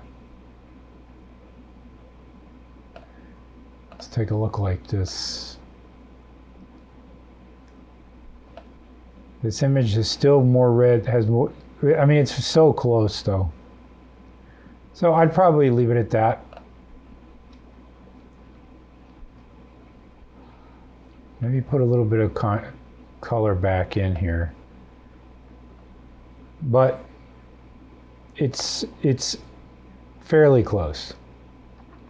And that's how you would use comparison view to basically color correct from one clip to the next. And you want to focus in on one thing, like I was looking at the leaves or the hair. You could look at his hat. You want to focus on one part of the picture that you can match into. So I would say maybe I did change the contrast in this picture, didn't I? If I just add just a little bit more contrast, it gets closer to what I had. So now these two images are fairly close to each other. In addition to our color correction tools, I'm going to turn off comparison view. We do have other tools that do help us with color. Let's just say, pick the first image here. If we have an image here and we want to make sure it's safe for broadcast, we can go get what is called in the color correction folder, video limiter. If I double click on the video limiter, I want to show you what it does. Watch inside my scopes here. Here's my video limiter. Of course, it's additive to the Lumetri color. So typically the video limiter, you want to put it at the end of the chain. And you can determine which one of these limits is your upper limit. Right now it's set to 103 IREs. I'm going to set it to 100, which is typical for United States. It's called the SMT range, which is our TV range, which is Society of Motion Picture and Television Engineers. That's the range that we need to keep our signal at for broadcasting over TV or over cable. So I'm going to select that one. And I want you to take a quick look here, especially at the top of this graph. If I turn it off, there's my levels. And if I put the clamp on, it chops everything off the top here. I can turn everything else off, and we can just take a look at the Luma. So this is with the limiter. You can see everything falls underneath 100. Even those words, Maxim, Jago, they're right here. You can see them right there. They fall right on the 100. If I turn it off, you see things are kind of touching it. Turn it back on. Now I could go to my Lumetri and really push the exposure, and you can see, wow, now everything's really, really up there. I go to my effects control, and without my video limiter, look how everything is way up there, past 100. With my video limiter, it basically chops off the top. Now, obviously, my image is smashed as well in terms of the exposure. It's way too hot. So I'm going to bring my exposure back into this territory here where it was.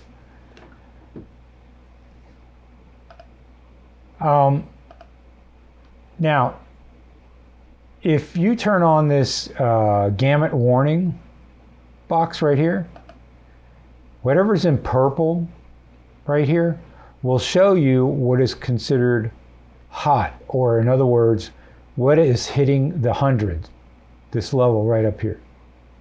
You can see it's his arm, it's his collar, there's this thing over here, her dress. These things are hitting way up on top here. So sometimes you can use this color, and it doesn't need to be purple, it could be anything you want, obviously. You can use this color to show what it is that's sort of screaming at the top of your levels here. Now, before exporting your movie, you want to turn this off because you don't want that to be rendered on your picture. The compression, I wouldn't touch the compression. Compression is just a way to even out the clamping. So if your compression at 10%, or let's just start for 20%, you see how it clamped way down, but it also clamped some of the mids, not just the tops. But it sort of, in other words, it distributes the clamping throughout the picture instead of just chopping off the top. So I usually turn that off, or at the most I leave it at 3%. But typically I'll just turn that off. And so I know that when I put this clamp on, video limiter, it'll chop everything off at 100. And that way my broadcast, my sequence, my edit is safe for broadcast. So that is a video limiter. And instead of putting it on each clip in turn, one at a time, you can also create a new track and go ahead and in your project lesson create an adjustment layer, right? Take that adjustment layer, drop it on top of your entire sequence, and drop this. I'm going to copy it from this clip since we already did it. What's in my first clip, I'm going to select my adjustment layer and I'm going to paste attributes. I don't want the Lumetri color. You could slam the same Lumetri color over a group of clips, but in this case I'm just going to slam the video limiter on top of everything. So now if I go to my scopes, you can see my levels remain where they need to be. They're all under 100 in every single shot. You see right here, they smash right on 100. That's because this is a very contrasty shot. With this first clip, for example, I could look at different effects that were presets. I'm going to go to the third clip here, and we're going to get rid of this Lumetri color preset that I had set, which was Beau's DSAT effect. Remember, I did this off camera, but it's essentially the same preset. So I get rid of that, and this clip has no Lumetri effect applied to it. Now I can go into my Lumetri color, remember, and I can go into my creative tab, and right here I can cycle between different looks and come up with one, say that, for example, this one. And let's say, okay, I like it. So if I click on here, it applies the look to the image. That's not a bad look. It's like a filmic look. Kodak 5218, whatever that means. It's kind of a filmic type of look. That is a look or a preset or a Lumetri color preset. Now I can remove that by going clear, and that removes the preset. But just by looking at before and after, you can really see that this clip does need some sort of color correction. So I reselected it. Without, with. Looks better, although I'm losing a little bit too much information in this area. I would have to adjust that. But that's a preset. So I'll clear that. But if you go into your effects tab, you can look here in the Lumetri presets folder, and you will find a bunch of presets here as well.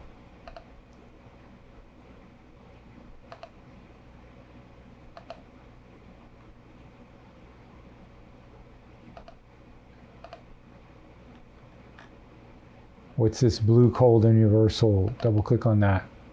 See, it makes it all kind of go blue. And if I go into my effects control panel, Lumetri Color SL Blue Cold Universal, it has applied that preset. So you can get these presets inside the Lumetri presets drop-down menu as well.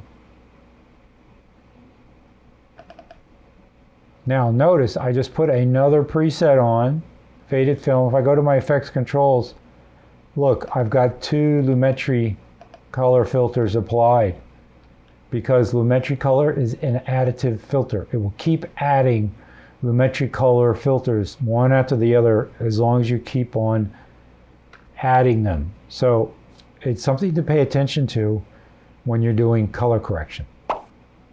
Okay, in project lesson 13, let's go get another sequence. Let's get color work. Double click on this and open it up. Now color work has several,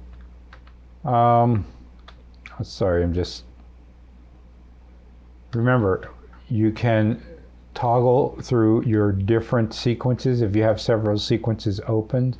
And I'm gonna go ahead and close all these other sequences.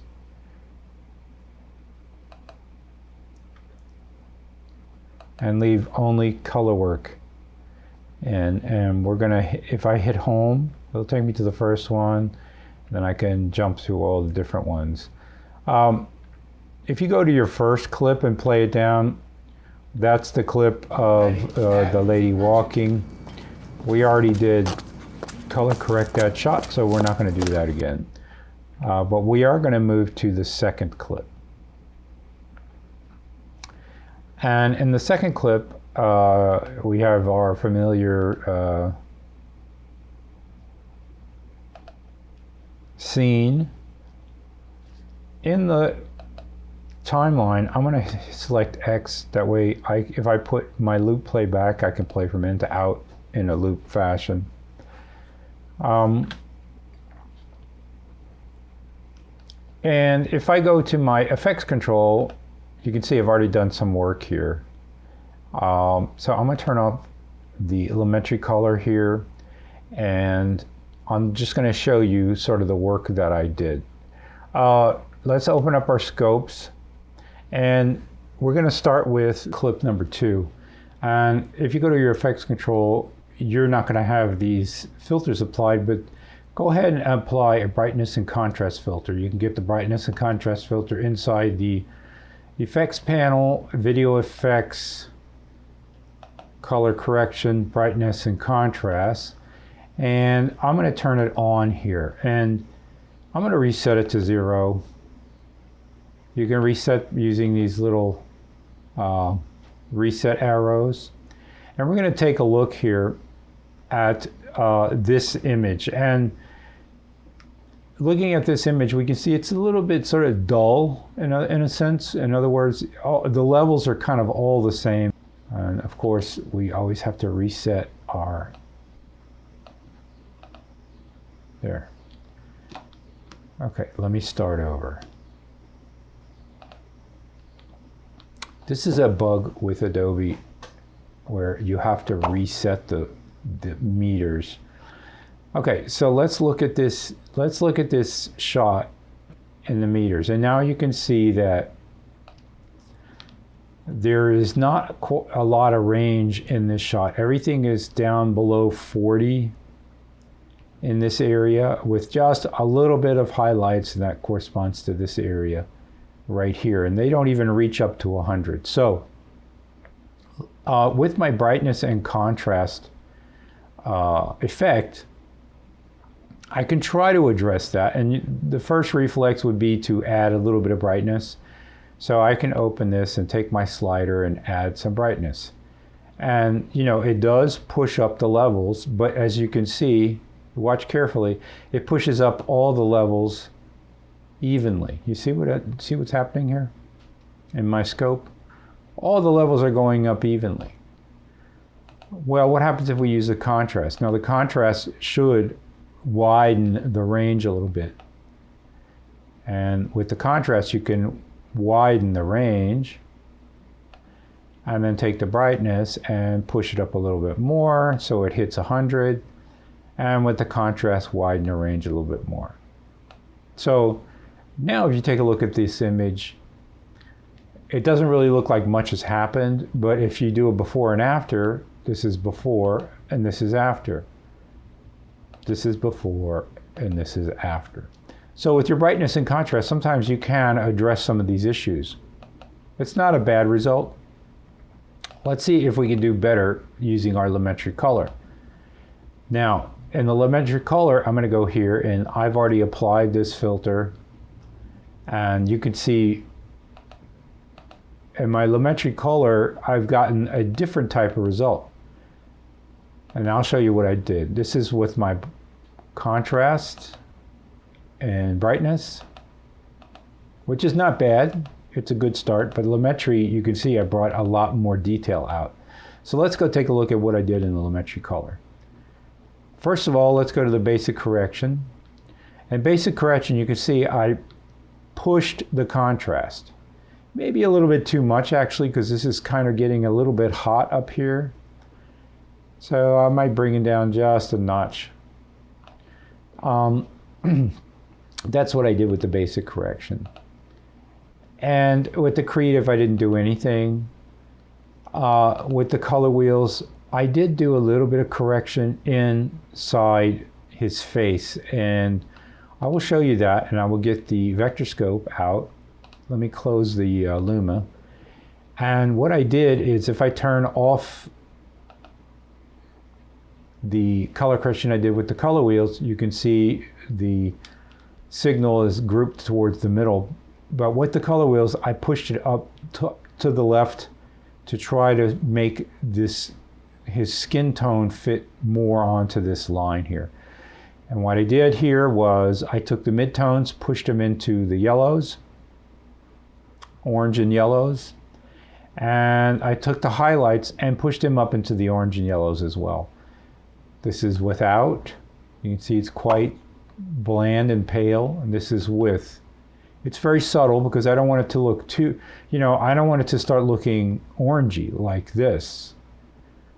So I'm gonna undo that. I can maybe push it a little bit more, just so we get a nice little orange cast over his face. Now I did not do anything with the shadows.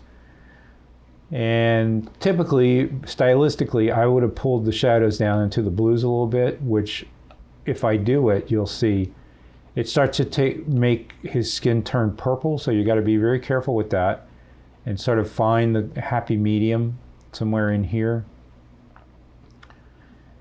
And then I would take the highlights and push them up to the reds more. So now I would have something like this before. Very pale, and after a lot more color. Before and after, and you can see inside the waveform as well. So that's what I did with my color wheels, but I think I also did something else with my curves. Not the hue and saturation curves, but the RGB curves. Let's open up the RGB curves, and you can see that I've done something here with the RGB curves. And if I turn it off, wow, okay, there is a big difference here. So let's take a look and see what I did. I'm gonna get rid of this point here and even it out. Now, notice I'm apart from the. Let's go ahead and get the Luma, and let's go ahead and get the RGB just in case. So apart from what I did with the color, I'm not changing what I did with the color wheels. I'm leaving that the way it is. before, after. So I'm leaving the color tint. The basic correction is what's giving it this dark hue because of all that contrast. So I'm going to get rid of this contrast, and I also took the exposure down, and I'm going to reset all this. And I'm going to go back to my curves, and I'm going to select my RGB curves. Okay, in my RGB curves, you can select either the Luma, the reds, the greens, or the blues. We're just going to work with the Luma right here. And I'm going to try to improve this, especially the area in the middle here where everything just starts to blend into. I'm going to try to improve that using my curve. So I'm going to, with my cursor over my curve, I'm going to put a point there, and I'm going to drag it out. And you can see as I drag it towards the top, I'm increasing the luminance. If I drag it towards the bottom, I'm decreasing the luminance, okay? Because that's what I'm doing here. So, but if I'm all the way to the top, I increase the luminance.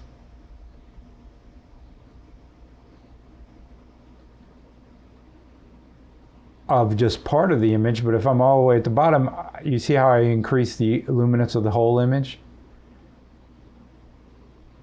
So you want to take this curve and you want to try to manipulate it so that you get the result. Always watching your scope here. You want your blacks down here, you want your brights up at 100, but not much more. And let's see if we can just open this up a little bit. So here's before, here's after. Clearly better, but a little bit too, because I'm only adjusting the luminance overall here, a little bit too bright overall. So I would close this down a little bit. And now I'm going to go to my basic correction. I am still going to boost up the contrast, because by boosting up the contrast, you see what I'm doing? I'm pushing these mid-levels towards the bottom here. And that's opening up. You see, without contrast, it all just looks kind of flat. With contrast, I'm getting a little bit more relief, three-dimensionality in the face here. So now I've got my Lumetri color that looks like this, before and after. And my after looks a lot better. If I go to my effects controls, I turn off my Lumetri color and look at what I had done with my brightness and contrast. It wasn't bad, but I think the result I got with my Lumetri color is a lot better. So that's doing color correction using the Lumetri color and using the RGB curves. Now there are other curves that we can look at later, which are the hue and saturation curves. So there's two types of curves inside this curve drop-down menu. So let's look at the next clip in the color work sequence. I'm going to position my playhead over this next clip. I'm going to hit X, so that selects this next clip. And in my effects control, I'm going to turn off anything that I did, which was apply this Lumetri color. Now, we've got a problem here with this clip. It's clearly way too dark. So what are we going to do? Well, you could almost say that it's unusable, but with some good color correction, you can save this somewhat.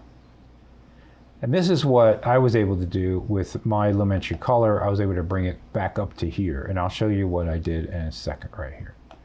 So in my basic correction, I took away contrast and I took away exposure. Now that would seem completely counterintuitive. And that's because look what I did with my curves, in my RGB curves. I really pushed it to try to bring it out here. So with your RGB curves, you can kind of bring some more detail out, but notice what's happening, and this is why I took out the contrast. Because notice what's happening is you're getting a lot of difference between the light and the dark. And I also took exposure, because if I had my exposure up and my contrast up, you know, you would get something like this, which becomes very grainy. And you can even see the graininess in here in this Lumiscope. Look at in the RGB parade as well. So that's clearly not the result you want. Let's just reset this. And let's go back to our curves and see if we can try to get to a better spot. Now you can add several points to this curve. Whoops, see what happened.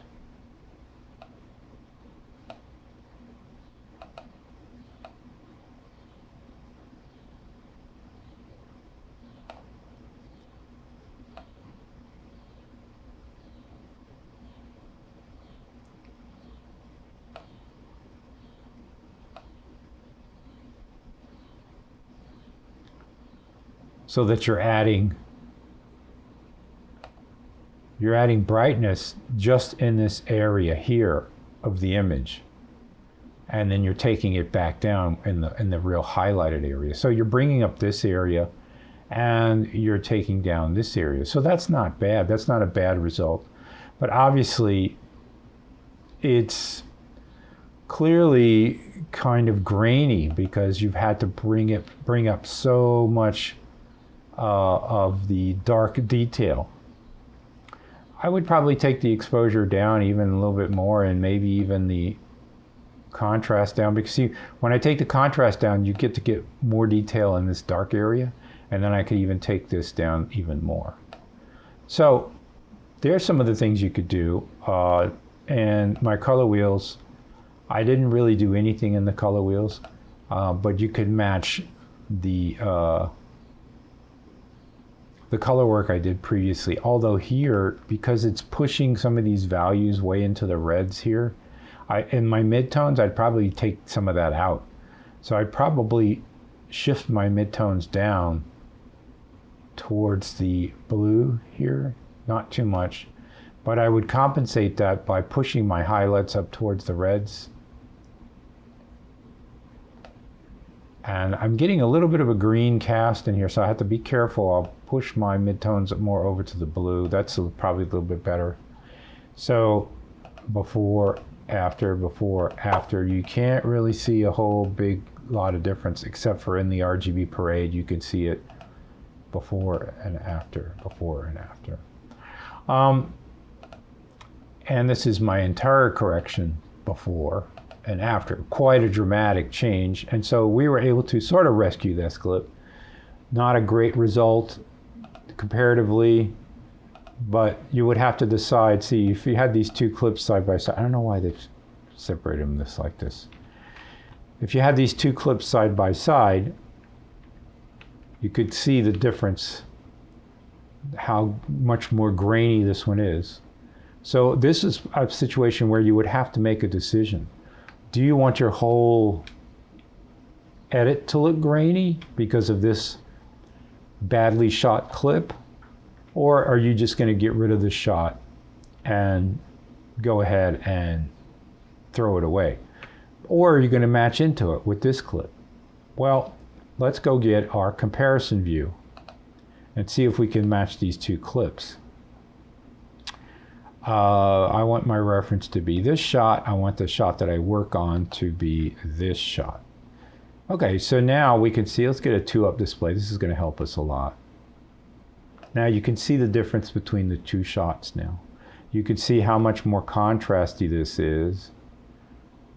And you can see the reds here in the midtones, which I don't have here. So you could decide, okay, actually let me flip this.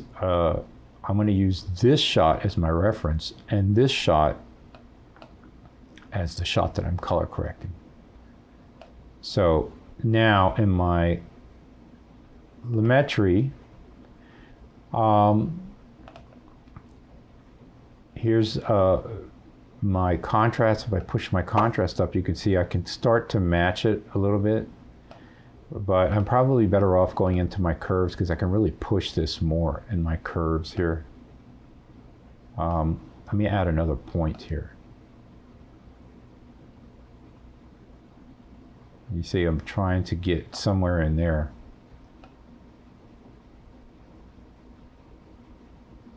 So that's pretty close in terms of values. And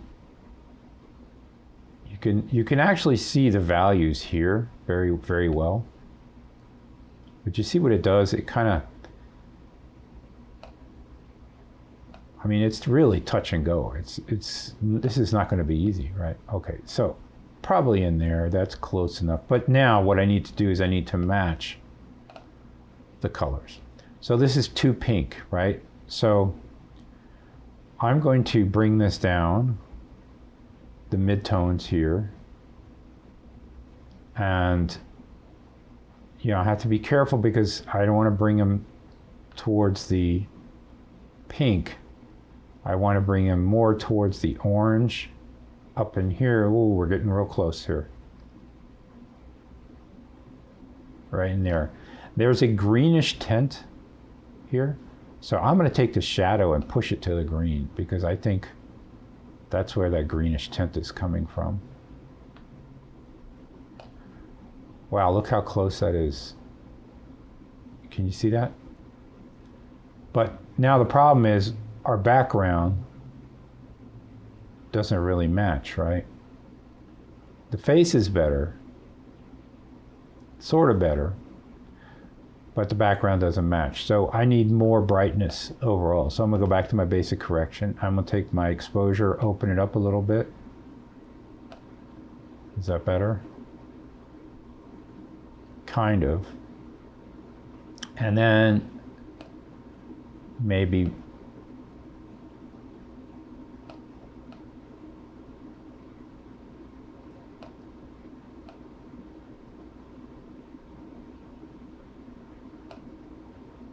play with my contrast. I definitely need to add more contrast and take out a little bit of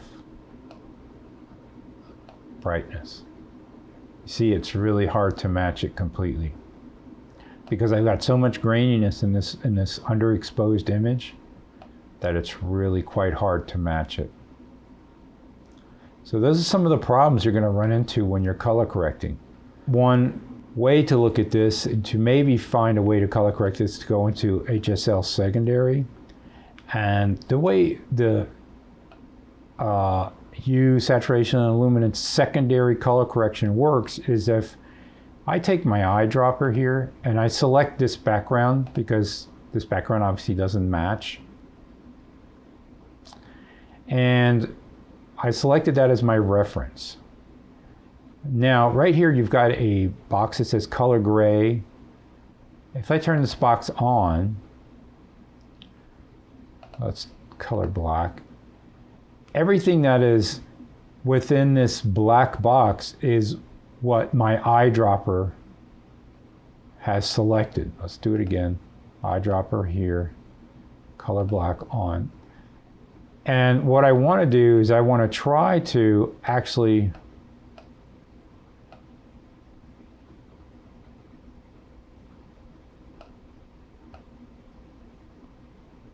deselect everything that is the background. So it's really hard because these values are all, okay, here we go. Here's the face.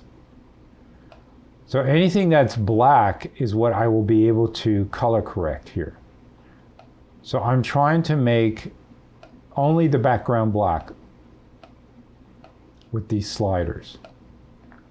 I'm not having a lot of success because you can see that if I address the background here, it's also going to do a lot of work here.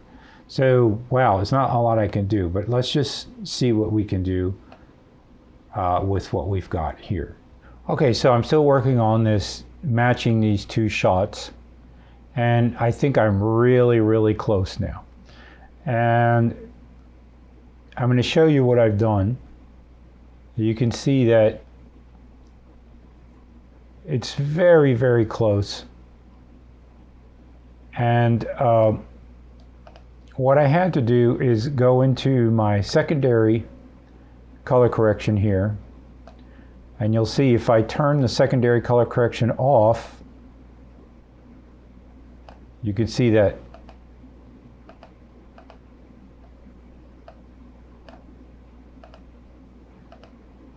there's just a little bit of difference in this area here, because that's what I was trying to color correct with the secondary color correction, the wall. So if I turn it off, the wall's got a lot of chroma. You can see in here, and you can see my line right here. If I move my line around, it's also brighter than the wall in the first shot, and it's got a lot of more green and red, which makes yellow, and you can see that divider right there. So with my secondary, I was able to tone that down. You can see now that with my secondary color correction, I brought the luma to match, and I brought the green and the red really as close as I possibly could. And I'll go over some more regarding secondary color correction in a minute, but just to show you what I did, when I turn on this color black, or it could be white, white's probably better. The color correction apply, and these sliders, I use these sliders to establish my areas, and I use these eyedroppers to establish my areas. What I'm going for is this wall area, but unfortunately all the levels are very, very close, and all the values are very close, so I'm getting a lot of sort of blend. You see the hair is barely darker than the back wall. So what I'm trying to get is this back wall, but you can see the back wall also, whatever is white is what's getting color corrected here.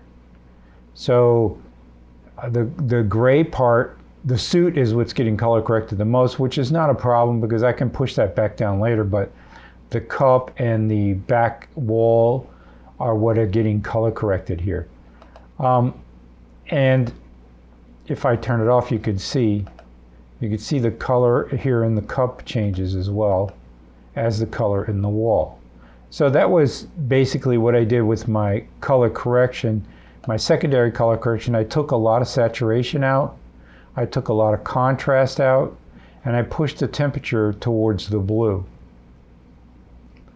to get rid of this red and green spike I had here. But I still have too much chroma in this back wall. Now I can't get rid of too much chroma in the overall image because you can see his skin is already a little bit more washed out from the first shot to the second shot, although it's very, very close. But that's a very good result, I would say. So I'm still working on the wall here. So that's the secondary color correction I did. And then I went and got my curves, but this time I went to get the hue and saturation curves. The hue and saturation curves allow me to pick a certain group of pixels in the image and to transform them. So what I did is I went and I'm gonna turn this off and you'll see, and I'll turn this off, and you can see the difference. You can see the difference in the saturation here. You can see it in the greens and the reds. Still, I'm having that same problem.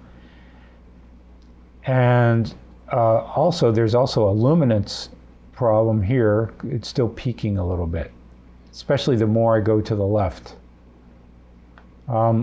So what I want to do is I want to get rid of some of that saturation. So I want to get rid of the saturation, but only based on this color, this sort of greenish beige color. So what I did is I went and I got my eyedropper in the hue versus saturation.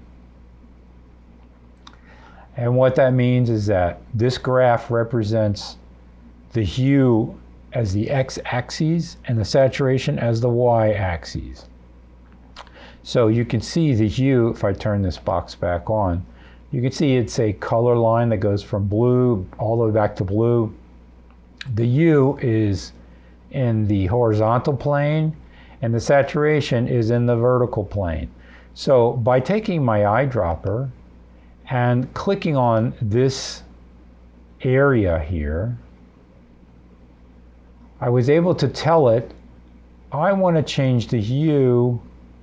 And see, I can pull these nodes down. I want to change the hue, the saturation of this color only. And so if I get rid of them, for example, you can see there's a lot more color in this shot versus this shot. So I'm going to select it. It's going to tell me, here's your hue. It's an orangey green. If I pull it down, watch what happens here. If I pull it down, you can see I'm getting rid of that color. And if I go to the left and the right, I can right about here match into the color of the wall behind it. It's not perfect, but boy, it's close. And I've only color corrected this area. So, but what I did when I did this color correction, these are all secondary color corrections. What happened is that my face, you can see the face lost a little bit of red in here. You can see how much, it's a little bit more red in the previous shot. My contrast is okay. The hair matches pretty good, but there's a little bit, you can see there's more red on this side than this side. So I put my split right here, and I went down to here, and my luminance versus saturation. And what I did is I selected this area of his cheek as the part where I wanted to add saturation back in. And if I turn this on, you'll see what happened. You can see I added a little bit more red. See, this is before and after. You can see it if you look right here in the scope, watch what happens. This is before, this is after. You see I added a little bit more red. I could push it a little bit more, but that just to show you that, see, this is going to add a lot more red. And now that matches a lot better with my previous shot. You can see there's red on both sides of my shot here. So I matched into a certain luminance and brought back in some saturation there. Okay, now it remains that these sides, although they're super close, you can see there's still a little bit of a separation here. Not a whole lot, because the line is right here, you can see it. The image on the left has a little bit more luminance than the image on the right, but I have to be very careful, because if I bring up the exposure, then it's also going to alter this back wall here. So I have to split the difference. You see right here, I have to split the difference and bring this back down to somewhere in there. And this is not super perfect, but it's very, very close. Very, very close. And this is all done with secondary color correction. This is without the filter, and this is with the filter. You can see there's quite a dramatic shift without the filter and with the filter. I've done a lot of secondary. You can see the face matches pretty good here. This is without the filter, and this is with the filter. So my two shots now, although not perfect, and I'm going to play them in my timeline, set my I point here and my out point here and do a, if I play this down now, we'll see the difference between the two shots and see if it's jarring. And it's not. It plays pretty good. And if I just hit a Shift K to play between the two shots,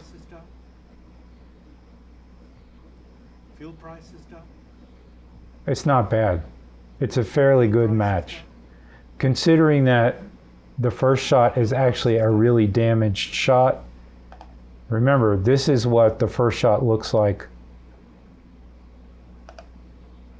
without the filter. And this is what the second shot looks like without the filter. So these are the two shots without the filter. Now if I play it back, if I have a situation like this, field price system. You see I changed the situation like this Field price system.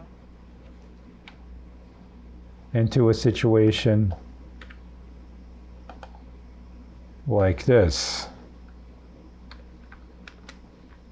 Field price system. Which is a lot more acceptable. Okay, that's secondary color correction. There's a lot of trial and error involved. That's all I will say. But you can use your HSL secondary to isolate an area of the image, and then use your color correction tools here. There's a large overall tint wheel, and then there are 3 basic drop-down mid-tone shadows and highlight wheels.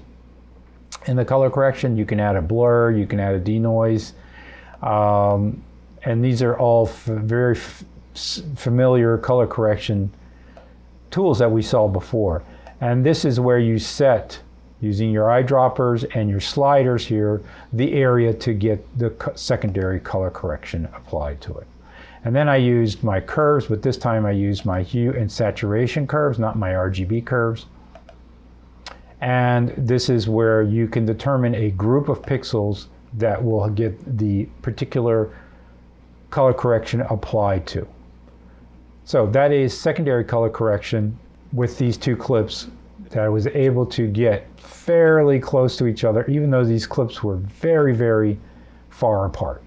We're going to go to the next clip in this sequence color work, and this is the desert clip. And you can see, well, you know, we can see what the shot is, but if you look in the LumaScope, it's very flat. There's not a whole lot of range. So we want to boost that a little bit. And I've already got my Lumetri color applied, and I've already done my correction, and I'm going to show you what I did. So if I turn on my correction, now you can see the shot is just a lot more clear. And you can see my levels up here. I'm going to actually correct it a little bit more, but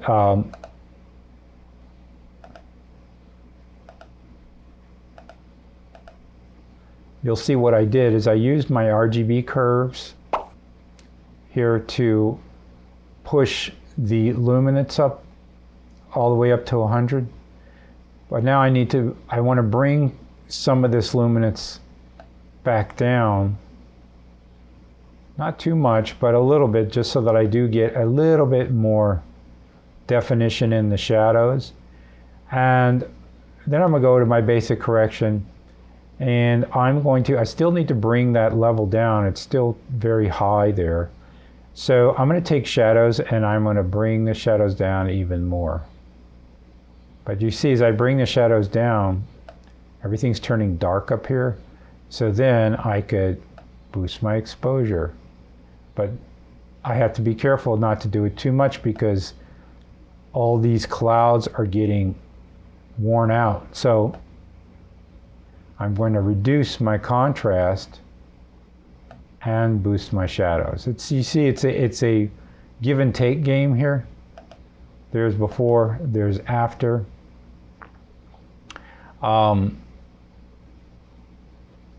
You can work on your luminance adjustments in your basic correction or with your RGB curves. And sometimes the curves give you a little bit more control.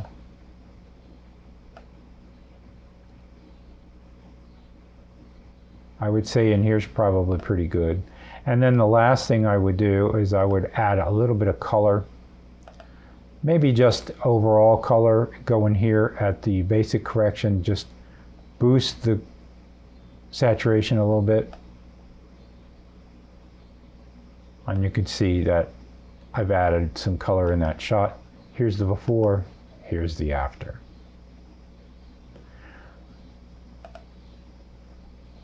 Here's another shot of this scene, but this shot, if I take off the Lumetri color, this shot came in very, very, very overexposed. So that's the opposite of this shot, which was very underexposed. So these are types of things that might happen if your videographer doesn't know what they're doing, and you end up with a shot like this, and I mean like this, and you need it. Well, there's not a whole lot you could do. It's better for a shot to be too dark than to be too bright, and I'm going to show you why. In my basic correction, what I did is I took a lot of saturation off, and I took a lot of contrast out. And then I brought my highlights down. I also did some work in the curves. You can see this time I went in the opposite direction with my curves. This is what we had, and I brought the curves all the way down here. But you have to kind of adjust it. But what happens when you have an overexposed shot is there's nothing you can do about this area right here. There is no information there. It's all just white. So no matter what you do, even if I lower the exposure, you see it's just all the same value. There's really not much I can do. What you want to make sure is you don't go above your 100 there. You want to bring this way just so it barely hits 100. And probably just put it right back to 0. And if you take out some contrast, it'll even out the values a bit. And obviously, you want to lower the highlights. But this is pretty much all I would be able to do with that shot. So before and after, it's not bad, but it still looks pretty terrible. That's why an overexposed shot is a lot worse than an underexposed shot. Remember the underexposed shot, we were able to get this out of that.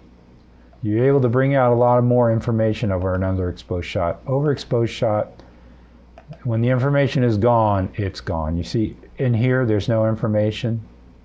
No matter what, there's just no information. And on this side of the face, same thing. There's no information. So there's really not a lot that I can do. Let's go look at the last shot. Now the last shot in this sequence has a color correction applied to it and a secondary color correction applied to it. Now this is not what the shot looks like originally. The shot looks like this originally, completely blue. Wow, so what did I do? Well, you can see right here in the basic correction, I added an orange cast or temperature. I pushed it because the temperature is so blue here. This is what happens when a photographer forgets to do a white balance. And so you'll get a shot like this and you'll be like, oh boy, what can I do with this shot? Well, first of all, you're going to have to white balance. You're going to do a post white balance, which is what I did. I took my temperature slider, pushed it all the way to 65. So if I go back to 0 and push it all the way to 65, it's going to bring me back into something that looks a little bit more healthy and realistic.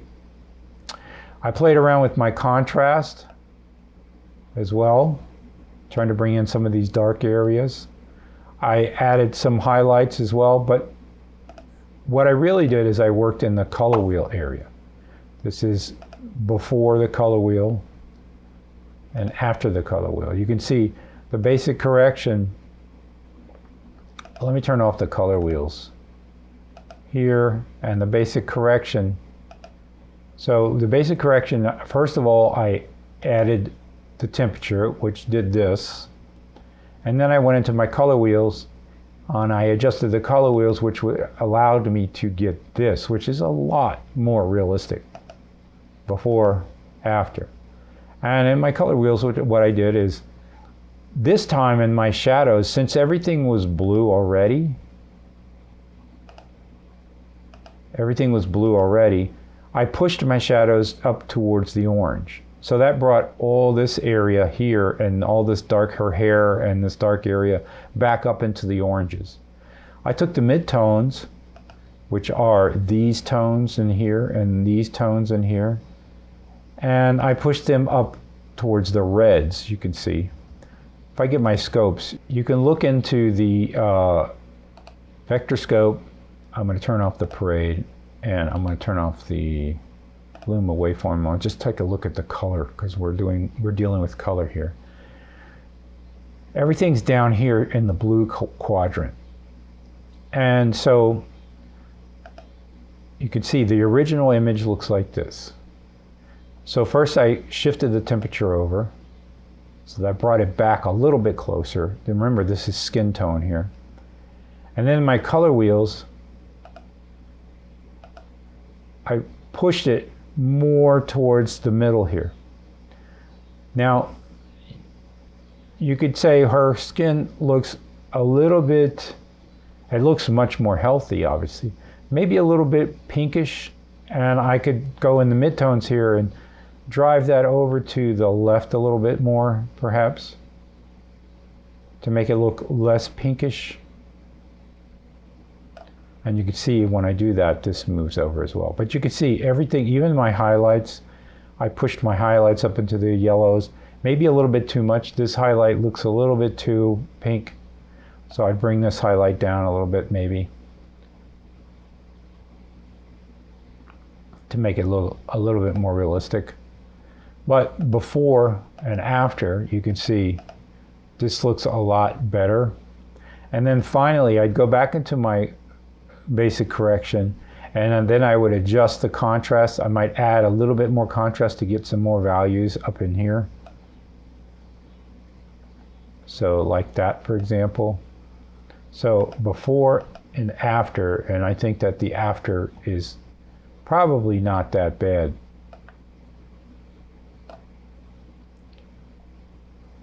And overall, if I wanted to make this shot a little bit more saturated, I could take my saturation and push the saturation. You'll see these colors flare up all of a sudden when I do that. But it also pushes the blue back into this area. So I might go in the opposite direction, but then that starts to look sepia.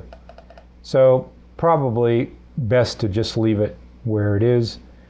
And that's not a bad color correction considering the original shot looked like that.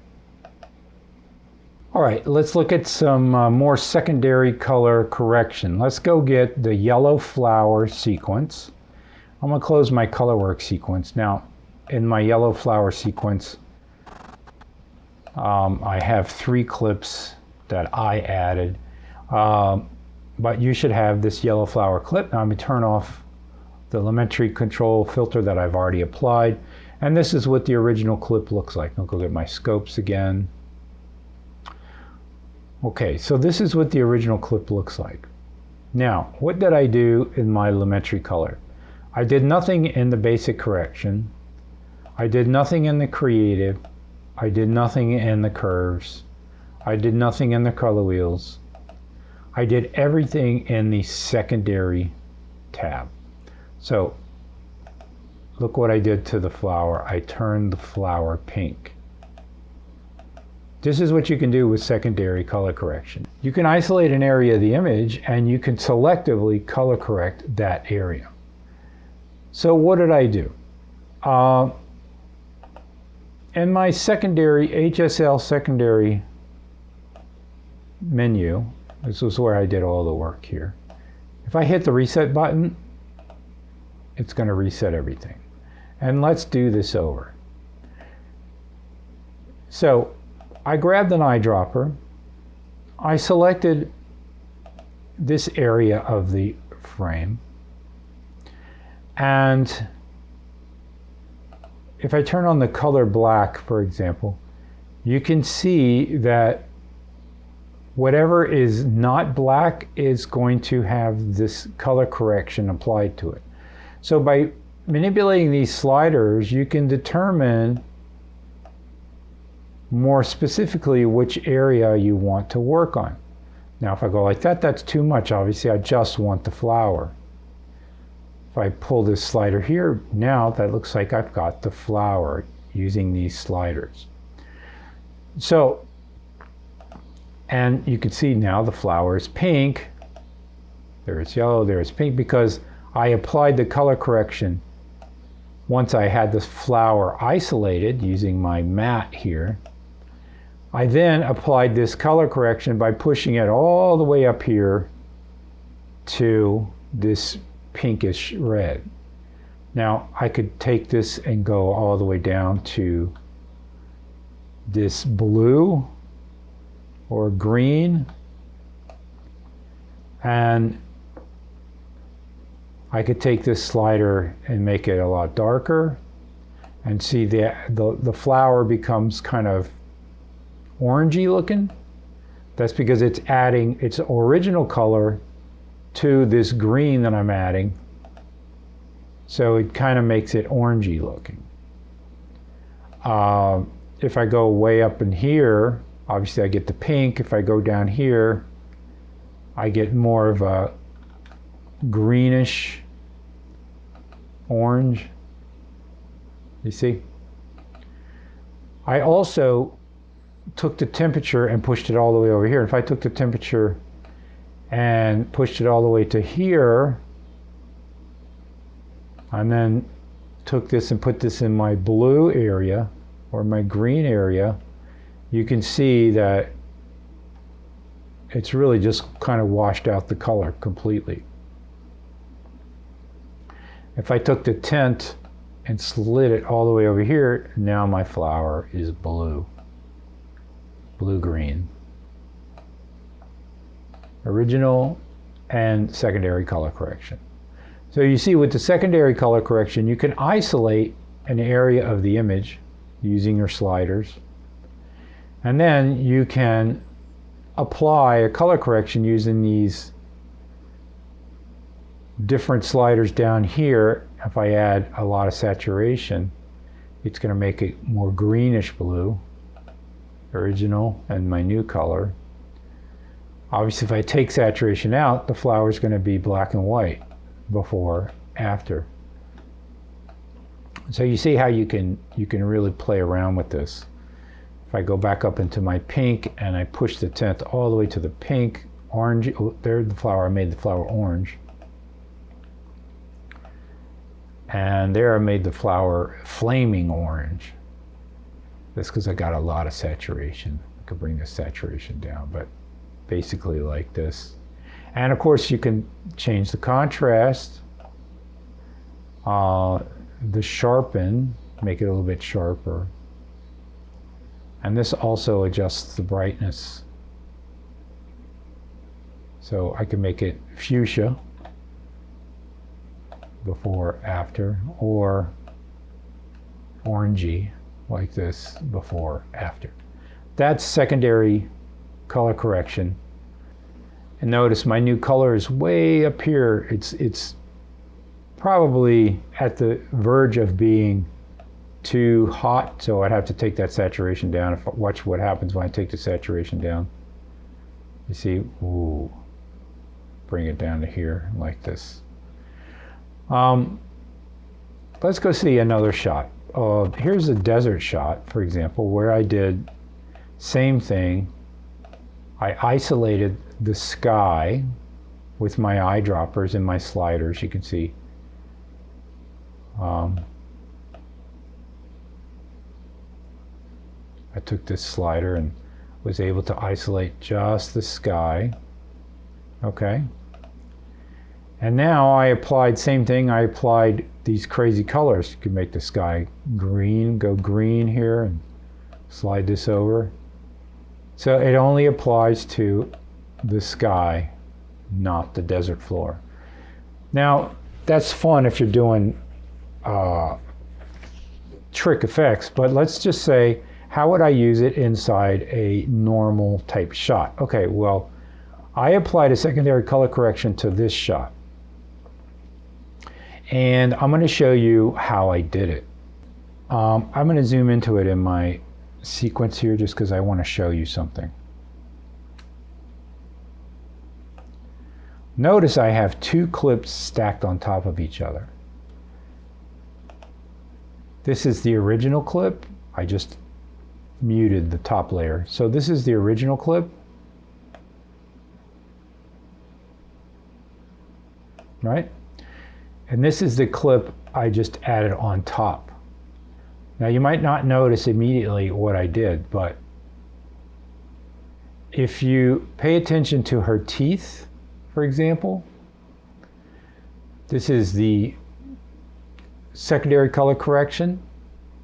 This is without the secondary color correction. With, without, with, without. So what have I done? Let's take a look at the first clip. The first clip has no color correction applied to it. It's basically the original clip. There's no Lumetri color, there's nothing in the effects control panel. So what did I do? Well, I duplicated the clip and I put it on top of itself in the sequence. Because exactly the same clip stacked on top of itself. And the second clip on track V2 does have a Lumetri color effect applied to it. Now, I need to turn on the layer visibility. Now, I want you to look at this area right here. If I turn off the filter, that's without the filter, this is with the filter. What I've done is I've whitened her teeth. Okay, and this might be a type of secondary color correction that might be useful. So what did I do? Well, I isolated this area using my masking, but there's something else going on here. Why do I have this circle here? Well, that's because I went into my opacity and I created a mask. Now, if I turn off this mask, look what I have. This is my secondary color correction that I obtained here by applying my eyedropper. With my eyedropper, I was only able to isolate this much, but I still had all this other noise. And I did not want to apply my secondary color correction to all this other area. By the way, my secondary color correction is saturation. I took all the saturation, you see where it's orange here? I took all the saturation out so that her teeth would be white. But I've got a problem. What's my problem? Well, my problem is if I look at the image without the opacity mask, I have these patches on her face and on his neck where all the saturation has been taken out. You see? You see these patches? That's not what I wanted. I only wanted the saturation to be taken out in her teeth area. So, in addition to creating the secondary color correction, which is doing what I wanted to do, but it's bleeding over to these other areas, I also created a mask in my opacity tab. And here is my mask. If I invert the mask, you're going to be able to see it. If I turn off video 1, there's my mask. If I invert it, you'll see it only is centered on the teeth. So I created a circular mask and I put it on the teeth. Now you'll also notice that over here, so I'll make this a little bit bigger, I've got keyframes because the mask moves with her image. You see the movement? And I was able to do that by using these arrows to animate my mask forward, and it matched into the movement of this shot. I did not have to do that by hand. Adobe Premiere Pro was able to match into that. So now, if I invert it, you can see the mask follows her teeth. Now you can see the color correction is being applied to her cheek, but that's not what I want. I want the color correction to apply to invert it and apply to her teeth. Now you're going to say, okay, well you have a mask, but that means you can't see all the image that's around it. That's correct. That's why I added the exact same clip underneath it on track V1. So what I'm looking at is now a composite of this mask on top of the image, which is the exact same clip underneath it. So this is a composite secondary color correction effect. And what I have now is her teeth have been whitened all throughout the shot. You see? And her teeth are very, very white. You can see this. If I turn this off, you'll see her teeth are yellow now.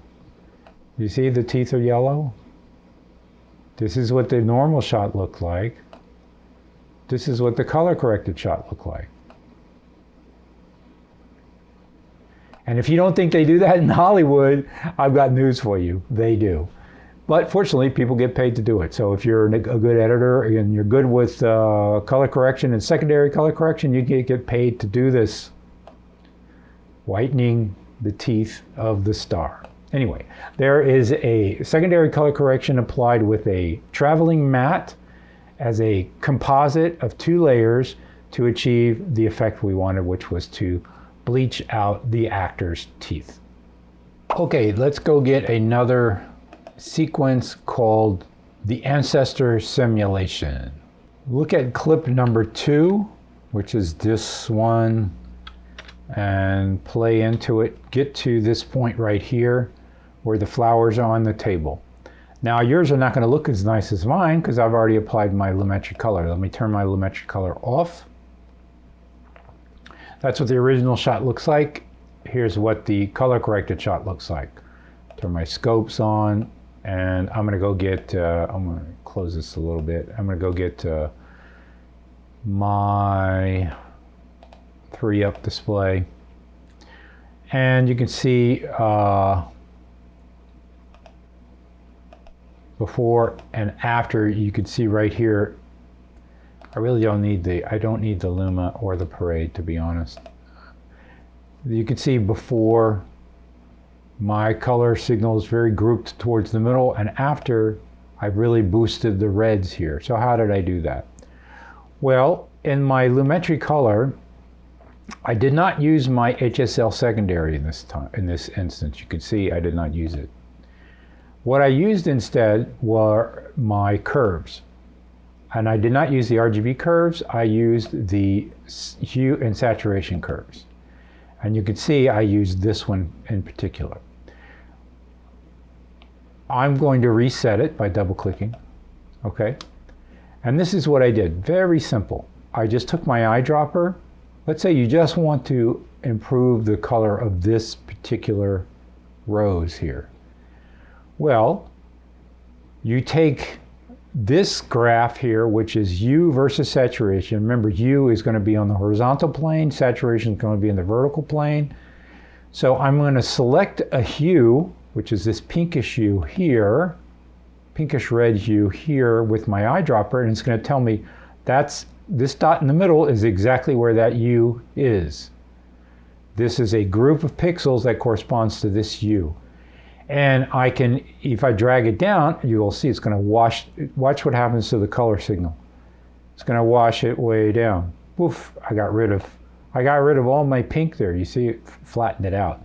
But obviously that's not what I want to do. I want to boost it. So I'm going to take this and boost it up. And you can see right in here, it gets boosted up really nice. Just that red. You see that? Just that red. Pretty incredible. I was able to select that hue and boost it. Let's say I want to select this hue over here. I'm going to grab that. It's going to tell me, well, that's this dot right here. So if you select this one and boost it, it's starting to boost everything now. It's starting to boost the table as well. But that's not bad. Here's before and here's after, before and after.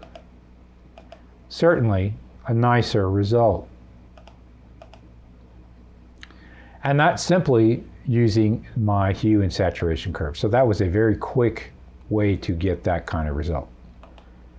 Let's take this shot here, and we can look at this shot, and by looking at our scope, we can see there's really not a lot of color information. So one of the things we could do is to add some saturation here.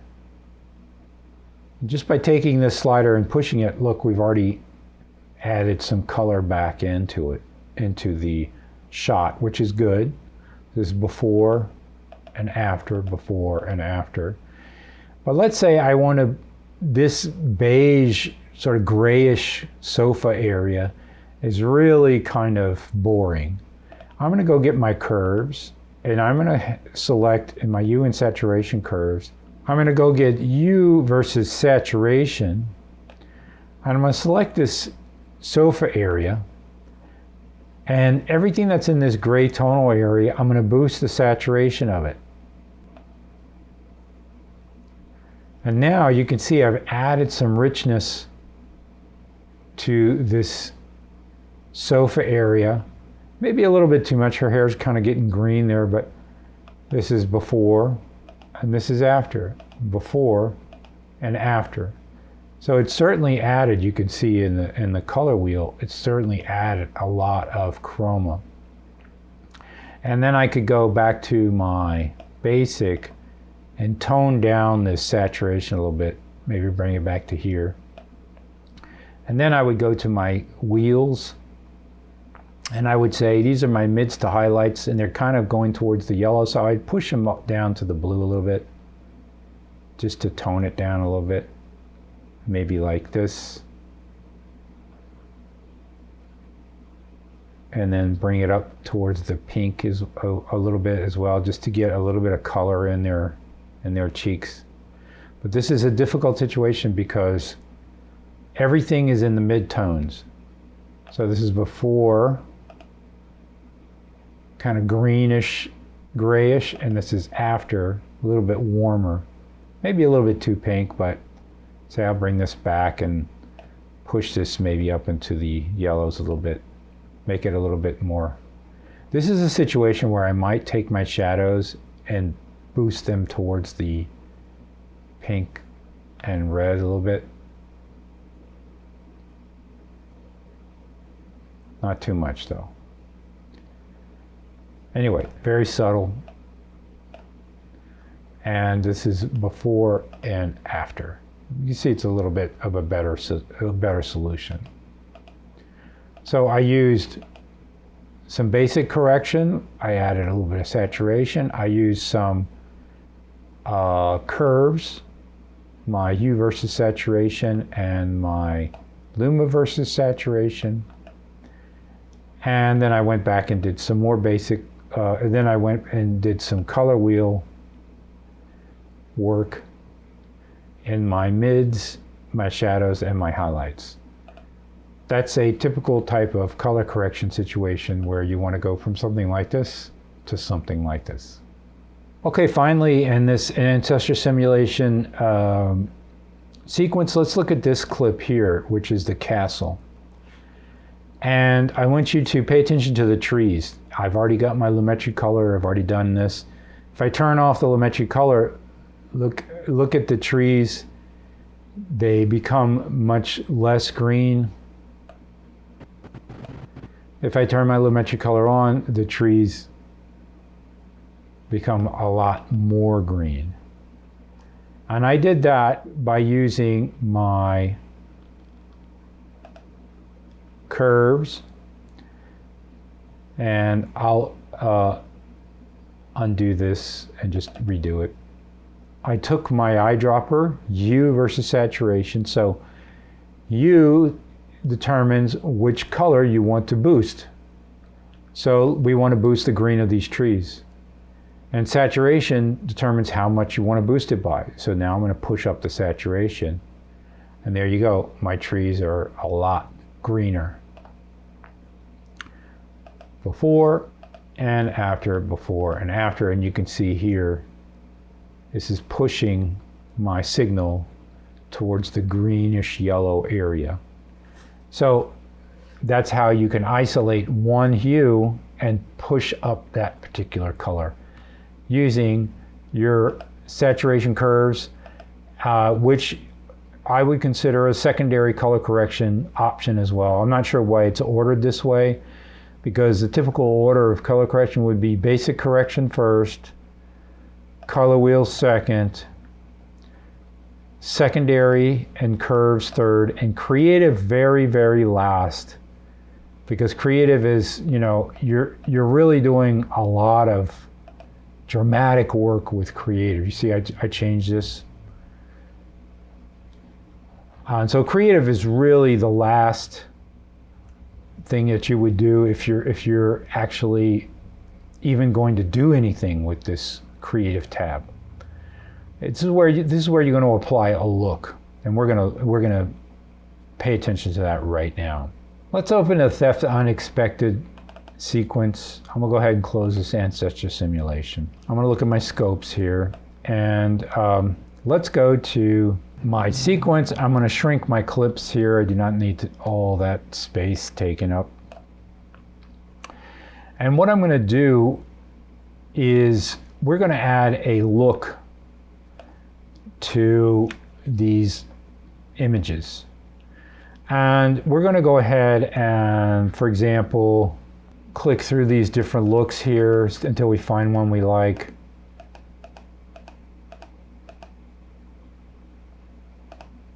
That's one. It kind of looks bluish, but we could keep going to see if we could find something that's a little bit better.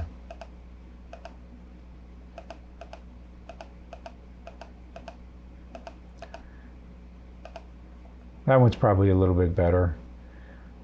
Now, instead of applying this look to every single clip in the sequence, I'm going to get rid of this Lumetri color here. I could instead create an adjustment layer, drop this adjustment layer down on track V2 and make it the length of the sequence. And now use this adjustment layer as a color correction layer.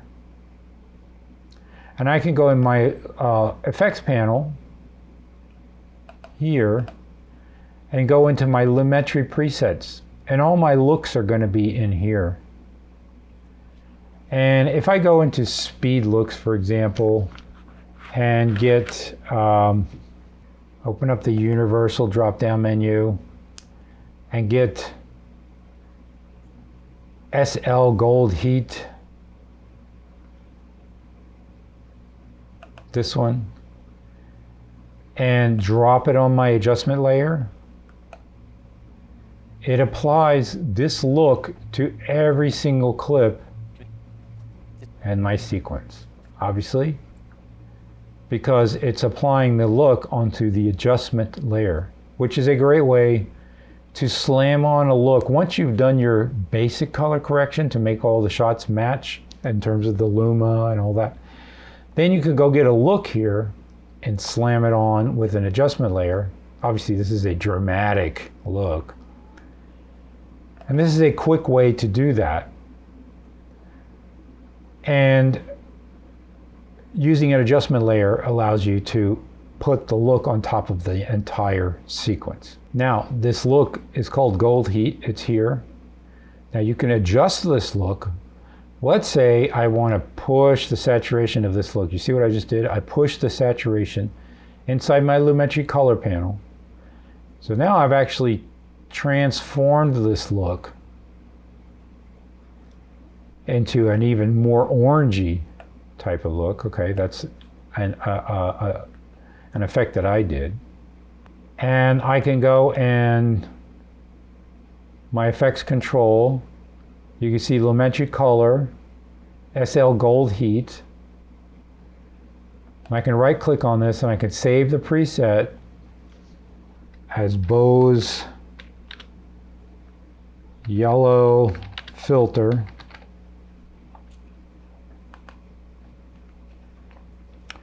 And so now, if I go to my effects panel and go to my Lumetri presets,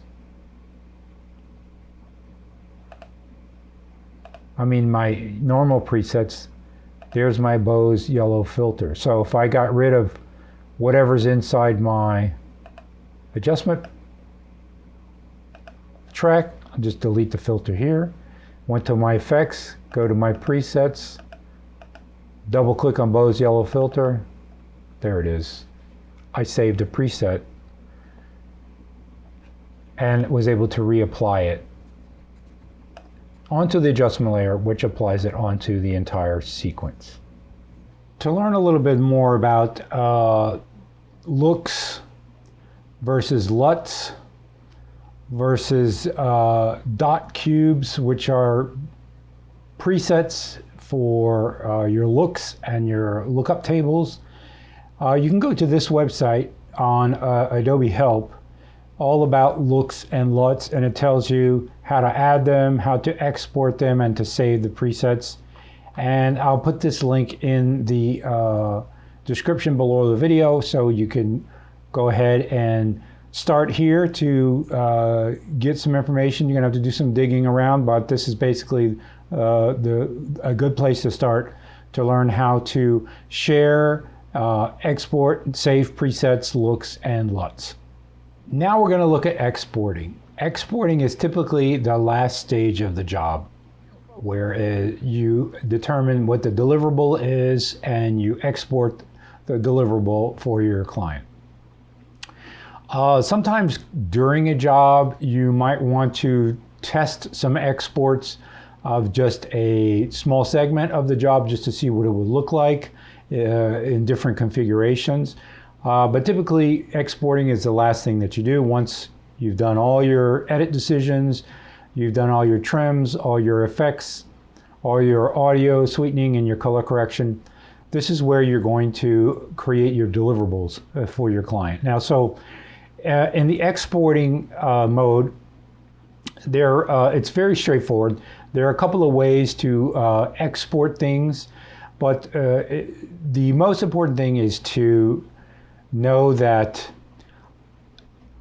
like I've been saying throughout the whole lesson, you need to work backwards. In other words, you need to know what your deliverable is before you start working on it. In other words, you need to know what the client wants, how they're going to view the deliverable or the media, what devices they're going to view it on, how they're going to distribute it, because all those things will inform how you need to prepare the media.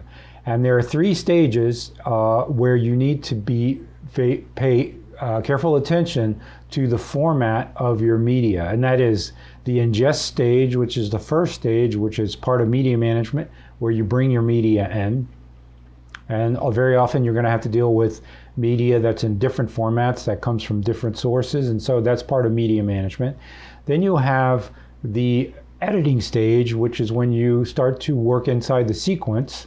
The format of your sequence is going to be determined in a large part based on how you are going to export the final deliverable.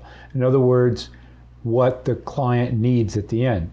And so you want to work in a sequence that approaches your final format as much as possible while taking into account all the different formats of your source material. And then the third area where you need to pay attention again to your format is in exporting.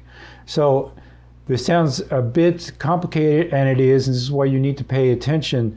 Formats and codecs, frame rates are the things that you need to pay attention to when wrangling video as an editor. And these three areas, the ingest area, the sequence editing area, and the export area, are three areas where you need to pay attention to this format wrangling, because you could have source that comes from a particular codec, and you can edit it in a sequence that it has a different format from the source, and you can export to yet a different format from the sequence. So you could have source media that has a different format from the sequence, and the exported movie has a different format from the sequence and from the source media. So these three areas can lead to a lot of different changes. Now, it's not unusual for a client to ask for deliverables in several different formats.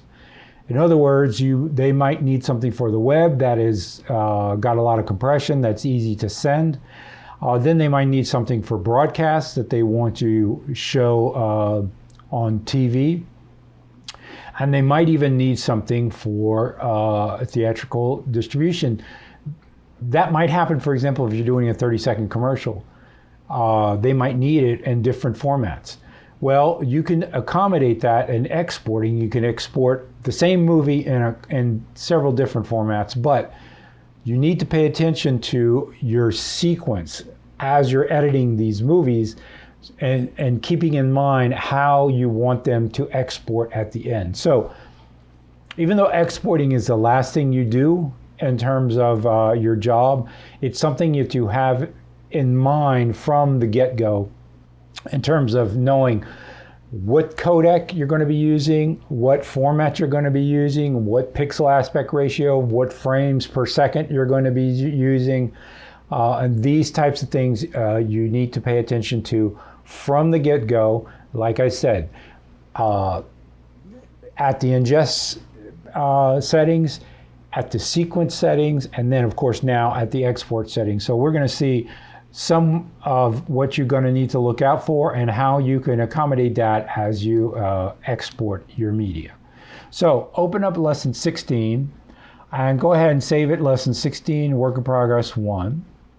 We're going to look at a couple of ways to get to the export menu.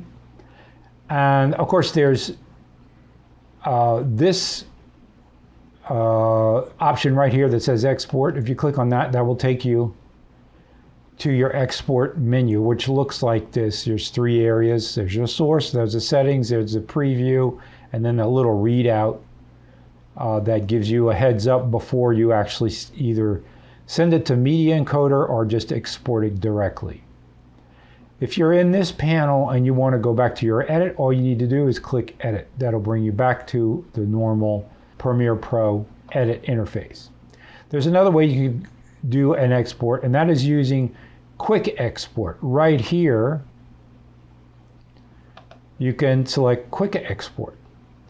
And this just opens a little drop-down menu where you can quickly select a export codec preset, and then clicking on this blue title, you can tell it where you want to save it, say on the desktop. That is a quick export option.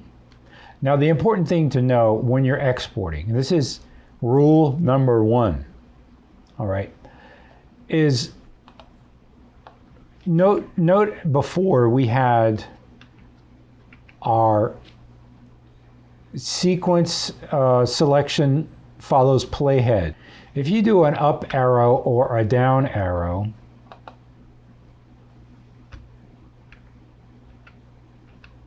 the playhead will jump to the next edit, but it will select the following clip. So it's very important when you're exporting to know what exactly you are exporting. You can export a single clip, you can export a single frame, you can export a sequence of frames, a series of frames, you can export an entire sequence, or you can export a segment of that sequence.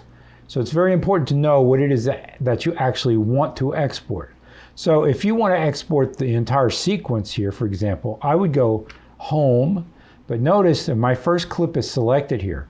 So before exporting, I'm going to go Control-Shift-A to deselect everything. I'm also going to go Control-Shift-X. This is a very, very important tip before exporting. Control-Shift-X, Control-Shift-A. Control-Shift-X wipes out any of your in and out points, and Control-Shift-A wipes out any of your selections. If you don't wipe out your in and out points, and I hit X, for example, in my sequence, I've got this first clip selected here. If I hit export now, I am only going to export this clip into out. I am not going to export the entire sequence. So I'm just going to waste my time exporting only one clip when I really wanted to export the entire sequence. So that's why it's important to, before you export, to know exactly what you're trying to export. go Shift Control X, Shift Control A, and then you could go quickly up here to Quick Export. And the Quick Export tells you what it is going to export. It's going to export the review copy, which is the name of our sequence. And then a good rule of thumb, but not always applicable, is match sequence preview settings. Or match source, adaptive high bitrate, which means the export is going to match the source material in your sequence. And it tells you underneath here what the source material looks like. 1280 by 720, so it's a typical 1280 by 720, 29.97 format. Now if I go to match sequence preview settings, that changes everything. This is a completely different codec. This is no longer H.264. And the megabits per second is a higher bit rate. Match sequence preview settings will match what you have set in your sequence settings. Now, it's important to note, your sequence settings is not your sequence preview settings. There's a little bit of a wrinkle there. Your sequence settings is the setup of your sequence. The sequence preview settings is down here in the video previews. And if you want the highest quality possible, my suggestion would be to, first of all, edit in a QuickTime format.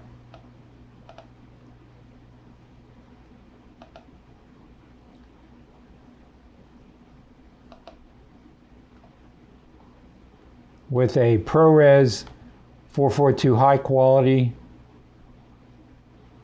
codec, and you're going to need to turn on maximum bit depth and maximum render quality.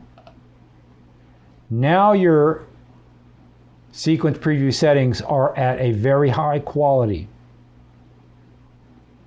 Once you've changed the sequence settings, and if I go now to my match sequence preview settings, you'll see it says QuickTime and all of the other settings as well. And if you hit export, it's going to start rendering the sequence, and it will export it to whichever hard drive you pointed it to. And here's my movie. And you can see QuickTime 422 is a very high resolution standard.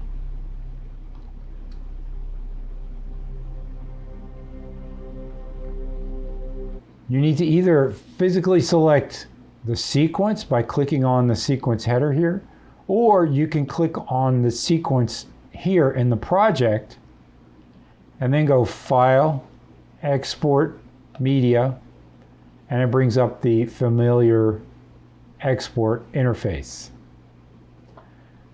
Another way, remember, you could go back to your edit by clicking on edit. Another way to export your sequence is to click on your sequence, go Shift Control A, Shift Control X, and then go Control M. And Control M will automatically bring up the export panel. Sometimes you might have the need to export just a single frame. Let's look at, in the program monitor here, we'll zoom forward and find a nice shot. Let's say I like this shot. I want to use this shot as a promotional still for whatever reason. If I go down here to my little camera icon, I can export a still. If you can't find your camera icon, then you need to press on this plus button here, and you need to add it from your button editor just by dragging it down onto your playhead controls. By clicking on this little icon, it gives me the option to export a frame. You can call it Desert Scene 1, And you have the option to choose the different formats: TIFF, Targa, PNG, OpenEXR, GIF, JPEG, bitmap, etc. If you're exporting as a promo shot to work on in Photoshop, export it as a TIFF. That's going to be your higher quality. If you're bringing it back into a video edit, for whatever reason, you might need to have a still shot inside your video edit. Export it as a Targa or a PNG, and don't use any of the other ones. JPEG has a lot of compression. I would not suggest that unless it's just something to send over the internet. So TIFF, Targa, PNG are the ones I would use. And then you could go ahead and I'll export it as a TIFF. Okay, and I also had noticed it came back in because I had import into project turned on, which will bring it back into the project. So if I double click, there it is. There's my still, and it's a still that I can use in my edit if I want to. Let's say I go to get another shot, whatever the case may be, of the flower, the yellow flower. I double click it and I load it in my source. If I export by using the little camera in my program monitor, what I am exporting is a still image that matches the resolution of the sequence. In other words, in this case, it's going to be 1280 by 720 square pixels, Rec 709. If I double click it, load it into the source panel and export from the source panel, it's going to match the actual source image, the actual image that came in off your source camera. Note also, if you're exporting from the program, any filter you might have applied here, let's say you apply a Lumetri filter really quick.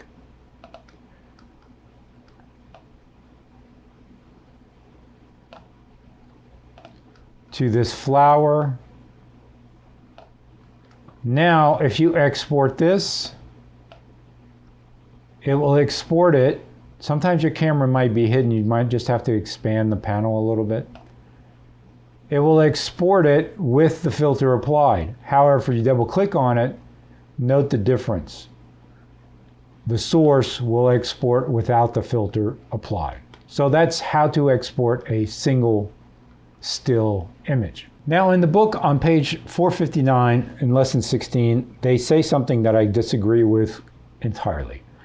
They say that you can export a full quality media file, so-called, using high resolution codecs, and that you can bring this back into another edit. And they say basing other copies on this source file technically means losing a tiny amount of quality, one digital generation. The loss is so minimal relative to the convenience and time savings that many editors find it worthwhile. No, don't do that. That is the mark of an amateur. That is absolutely not recommended. You're much better off going into your project management tab here, project manager, and saving a full folder of all your original media source files. We saw this in the media management lesson. Then rendering out a copy of your sequence to bring into another edit. That is completely not recommended. Yes, I'm sure 90% of editors on YouTube do that. But if you're doing something for professional delivery to a television network or some high-end output, I would highly recommend against it. You do not want to lose generations, be it a digital generation, even if you've rendered at using my QuickTime Apple ProRes 422 high quality, you're still going to introduce noise into your video. And especially if you bring that video back in and then you try to add effects to it, or say you have to change the speed of the video, change a speed duration or something, you're immediately going to start to see noise. So I would completely disagree with the book here.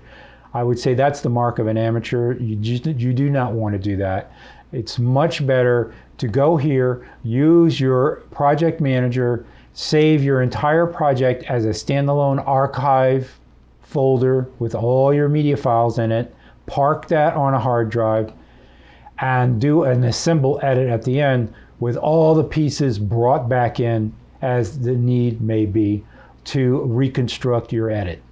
I would not render out a movie and bring it back into another movie. This being said, I'm not against the idea of rendering a copy of your sequence as a standalone sequence at a high resolution for archival purposes, in addition to going to the project manager and rendering out a full archive folder.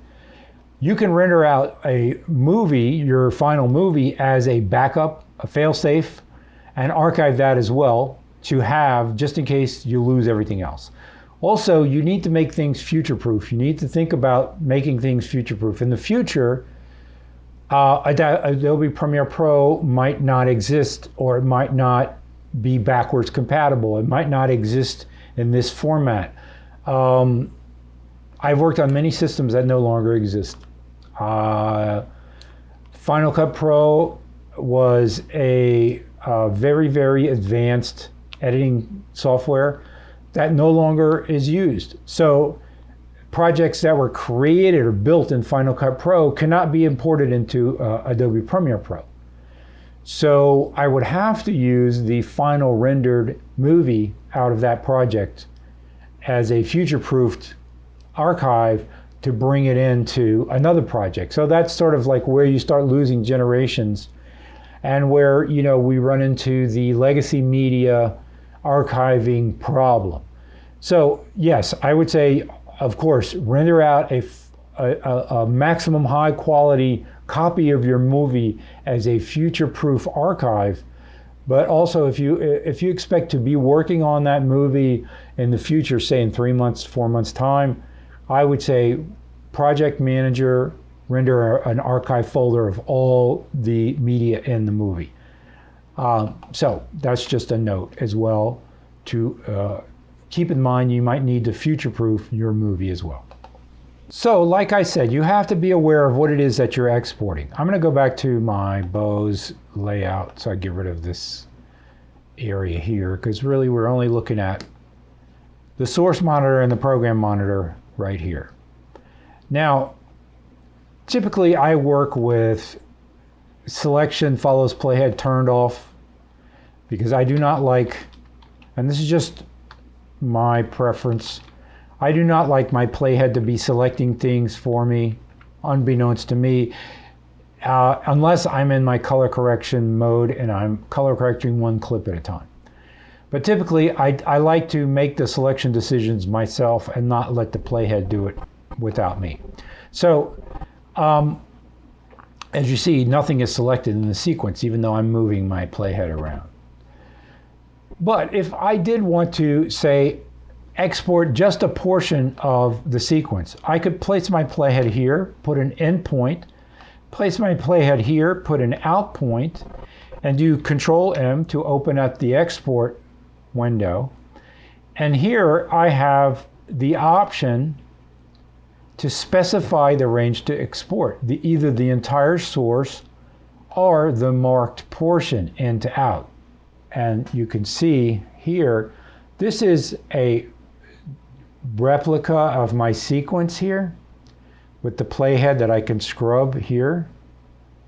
And my marked portion right here, you see, is the portion that would be exported if I selected source into out.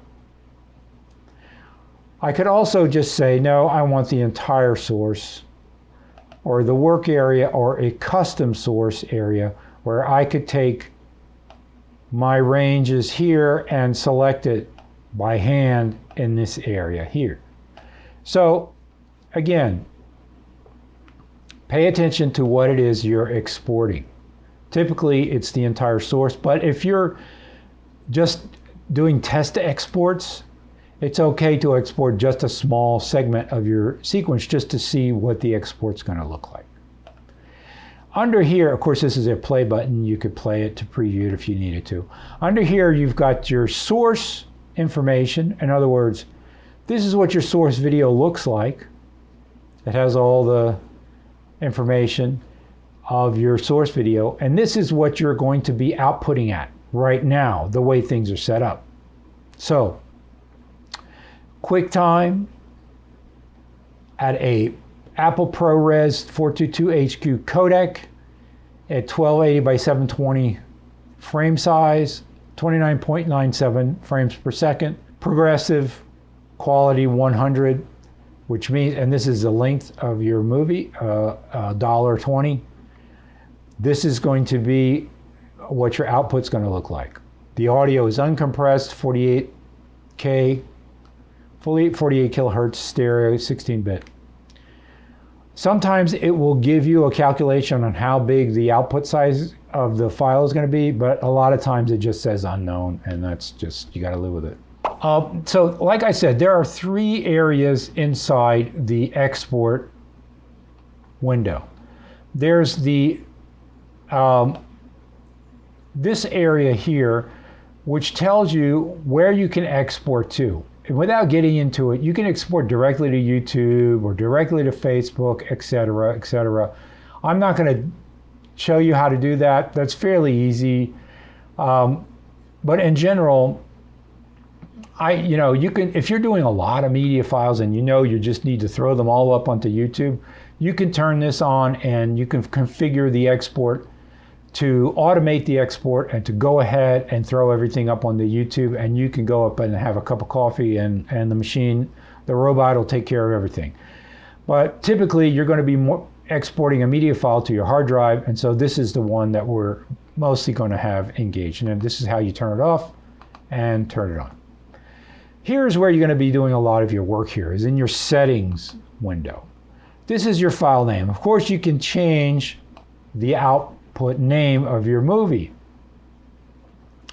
You don't really have to worry about the extension because Adobe will, anything after the dot here, Adobe will add an extension once you export it. So I could just say desert-movie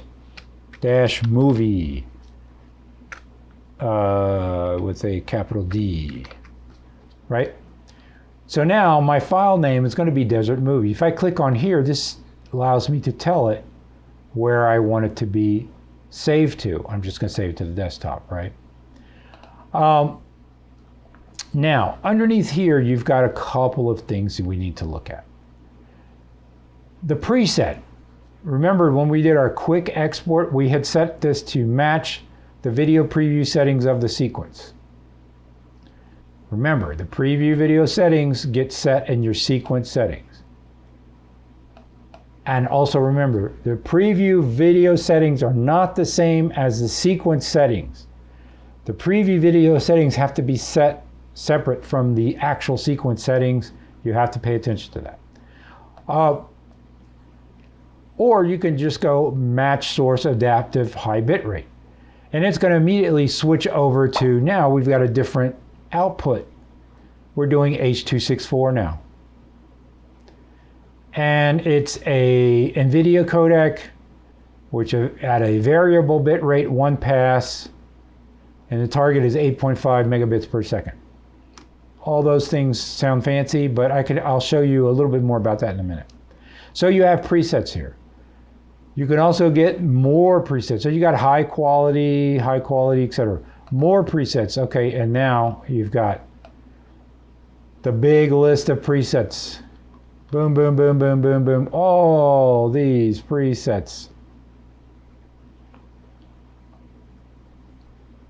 Okay, including YouTube presets, all kinds of presets that don't make any sense, that you'll never use, but that are here included for your amusement.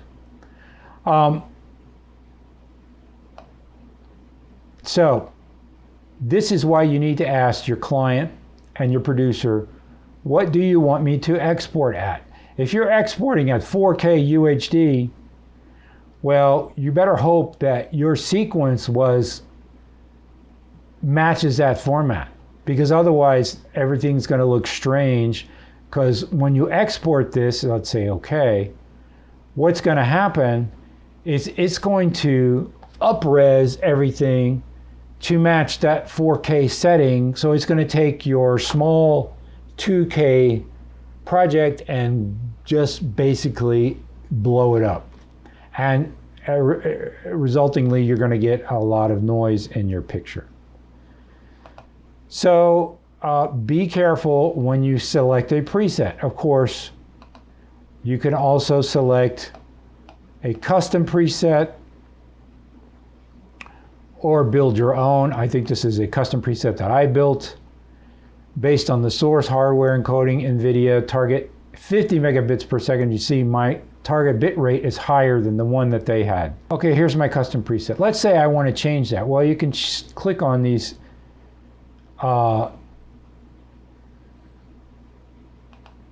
three dots.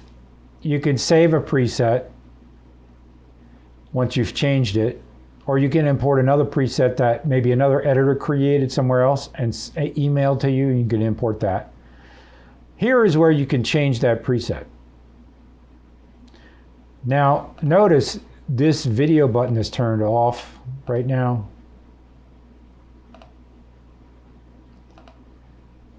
That's because I haven't changed anything regarding the preset. But let's say I want to change more settings of this preset. It just keeps going, folks. This would be the thing I would look at, is the bit rate. You see, I have my constant bit rate pushed all the way up to 50. I did this on purpose because I get a higher target bit rate, and the bit rate is the speed, the quality at which your video plays back.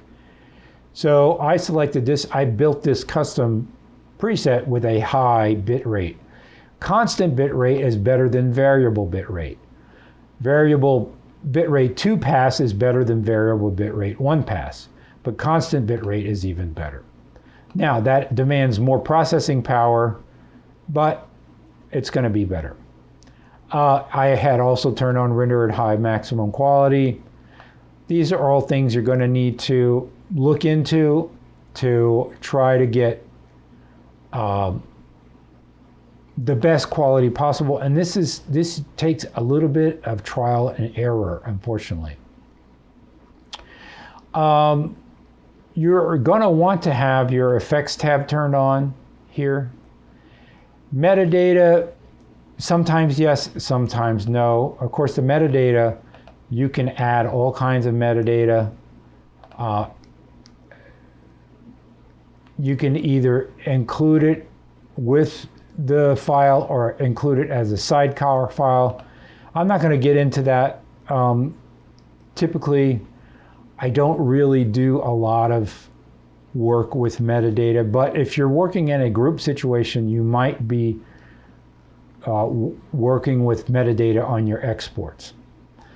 If, for example, you are uploading a lot of stuff to a server or to maybe social media, you might want to put a copyright inside your metadata. That's something you can do as well. General, of course, you got a couple of little boxes. You can import everything right back into your project. I wouldn't suggest that unless you're doing some kind of loop work situation and you want to see what your media file is, or you're just rendering out a little segment and you want to bring it back in, or you're creating a special effect or something. But there's another place I like to change my settings that's probably the better way to export. Because if I go ahead and export now here, it's going to lock up Premiere Pro because it's using the Premiere Pro engine to render and export.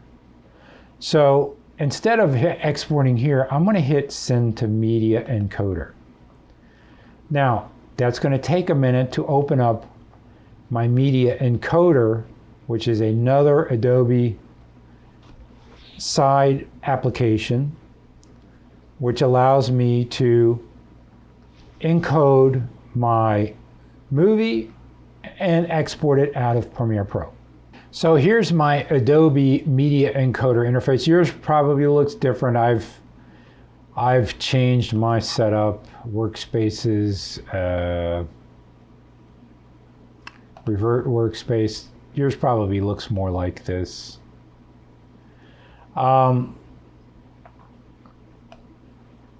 Again, simple is better for me. I like to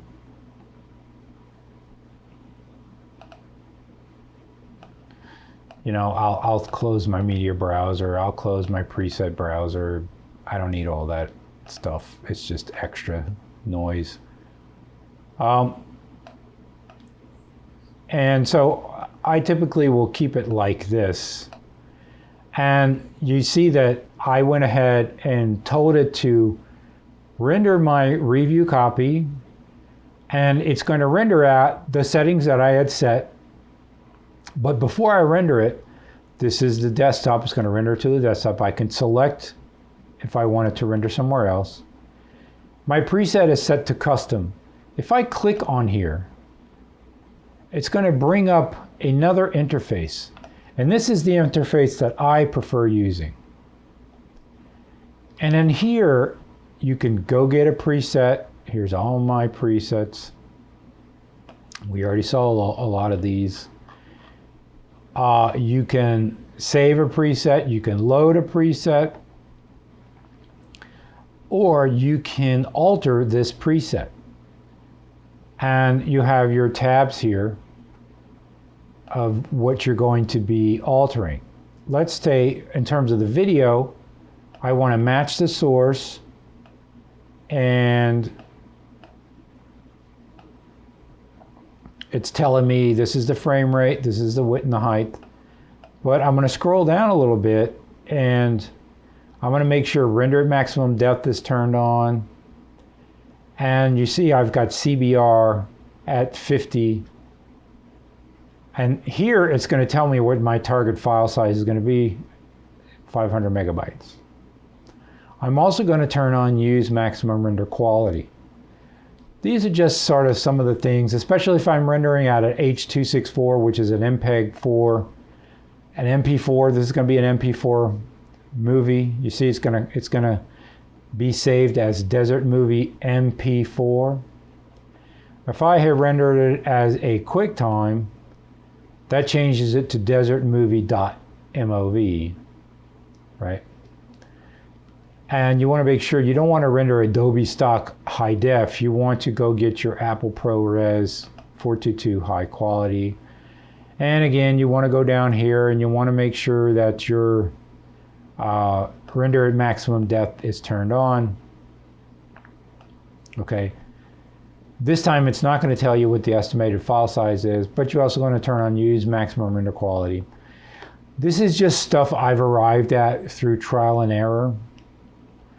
And I like this interface inside the media encoder better. So that's what I would suggest.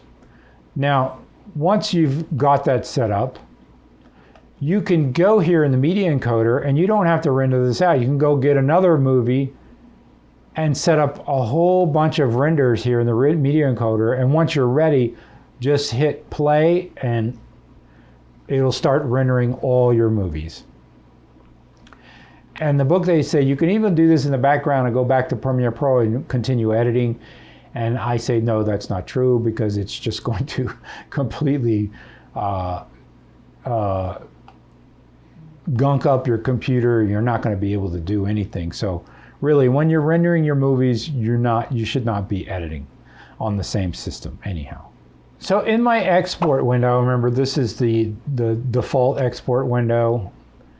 If I go here and hit export, this is not my media encoder. This is my Premiere Pro export window. These are my video settings. These are my audio settings. You know, I might go through here and take a look and verify that everything's okay. If I want to make any changes, turn on the dots. Make sure that I'm exporting video and audio I can go here to captions if I had created captions and export my captions. I don't have any captions on this particular video. But in effects, there's a kind of a cool thing that you can do. Right here, you can hit Lumetri Look, and you can apply a look one last time right from here. That might be useful if you're doing a lot of short videos and you know you just want this one look and slam it on top of them, and you just do it here. So you just turn that on.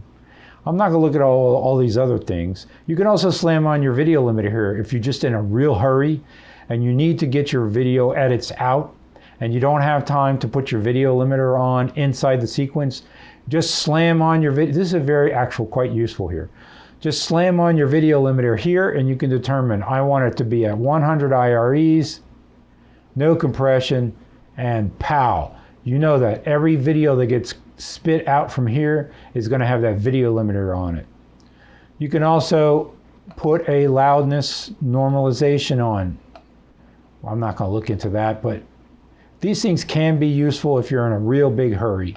Say if you're working on a newsroom and you just have short subjects that you need to kick out really quickly, just slam on your video limiter here at the tail end of your export and you will make sure that all your videos are broadcast safe. But what I wanted to look at was this image overlay thing. This is pretty neat. With the image overlay, you can go get, choose, and it's going to say, go ahead and choose an image. And I'm going to go here on my desktop. I have my little Dizzy logo. I'm going to open that, and it brings the Dizzy logo onto my export. I can shrink the size here with this little slider. And I can change, I can't move it over here, but I can change the, what happens if I do, no, I can't move it here. I can change the position. Oopsie. Say I want to put it down as a bug on the left-hand side and make it a little bit smaller still. Say 16%, that's way too small. 30%. And I could push that down some more and over a little bit more. I can even change the opacity, make it semi-transparent.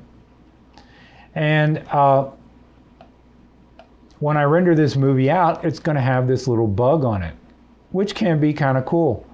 If you're rendering out something that needs to have branding on it, you can do it here at this stage of your export. I had mentioned in the metadata tab that you could add copyright information. That's sometimes useful.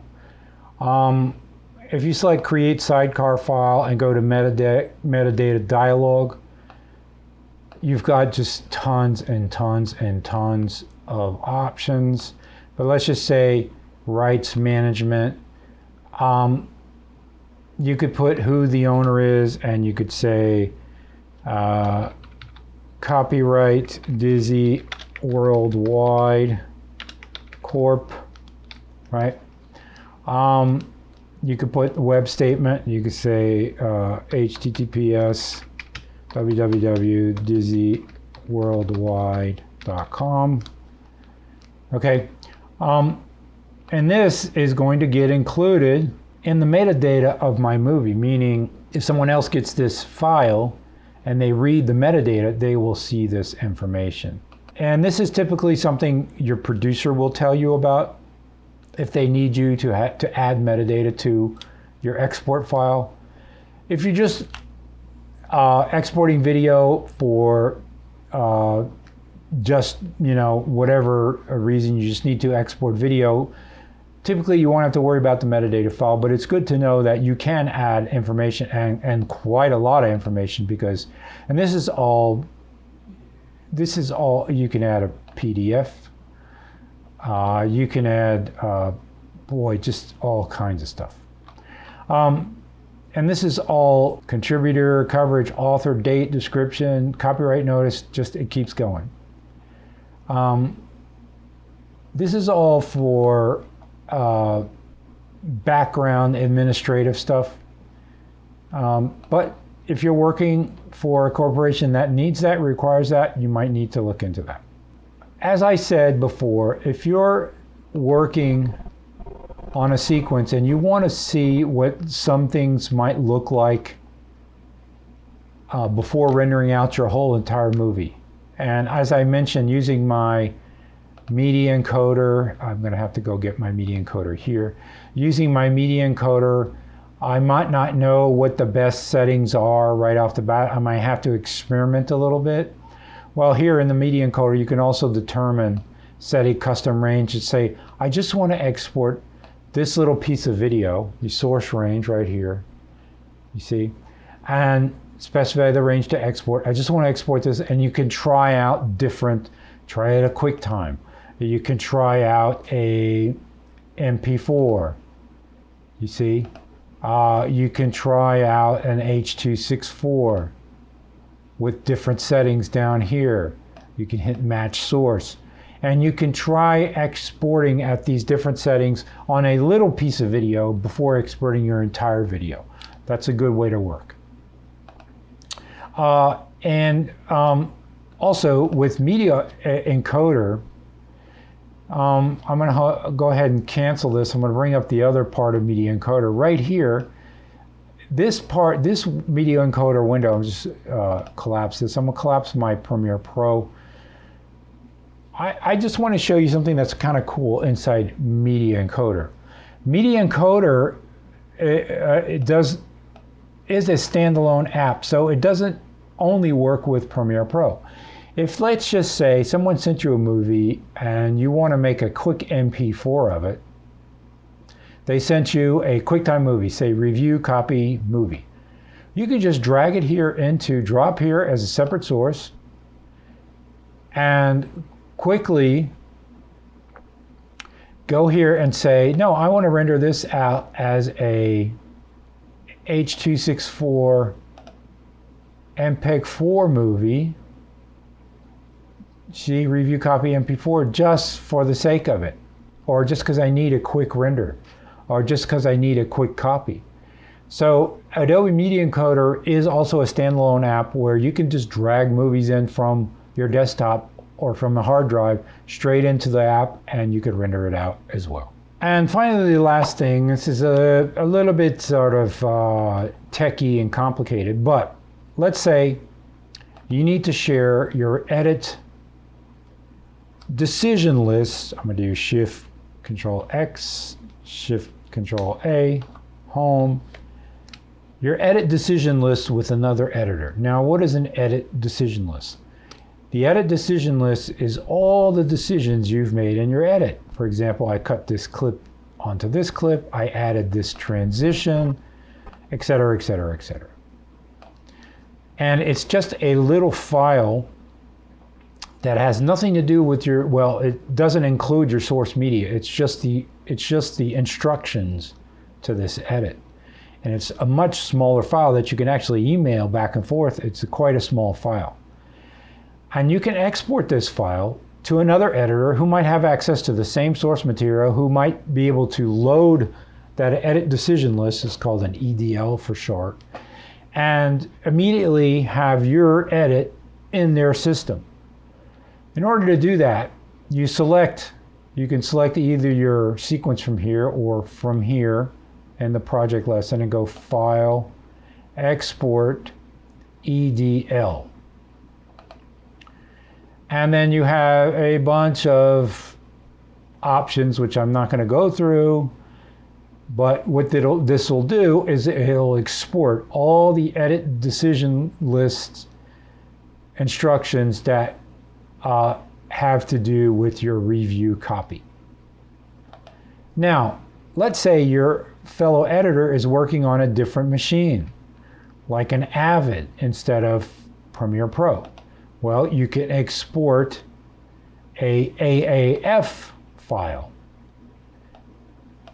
which will export your edit decisions in a compatible format for an Avid editor who can open it then on an Avid system. I also mentioned Final Cut Pro to you earlier. Final Cut Pro still does exist in a different format now. Some people still use it. You can go and select Final Cut Pro XML and save this as an XML file, email it to your Final Cut Pro editor. Now those are things that are a bit advanced and complicated, so I'm not going to dwell on it, but there's one thing I want you to pay attention to. That is exporting an OMF. OMF stands for Open Media Framework. And this has to do with your audio. So what you're doing now is you're exporting the OMF file that contains all the audio files of your sequence that are arranged as clips on separate audio tracks. That is super useful. This you will probably end up using.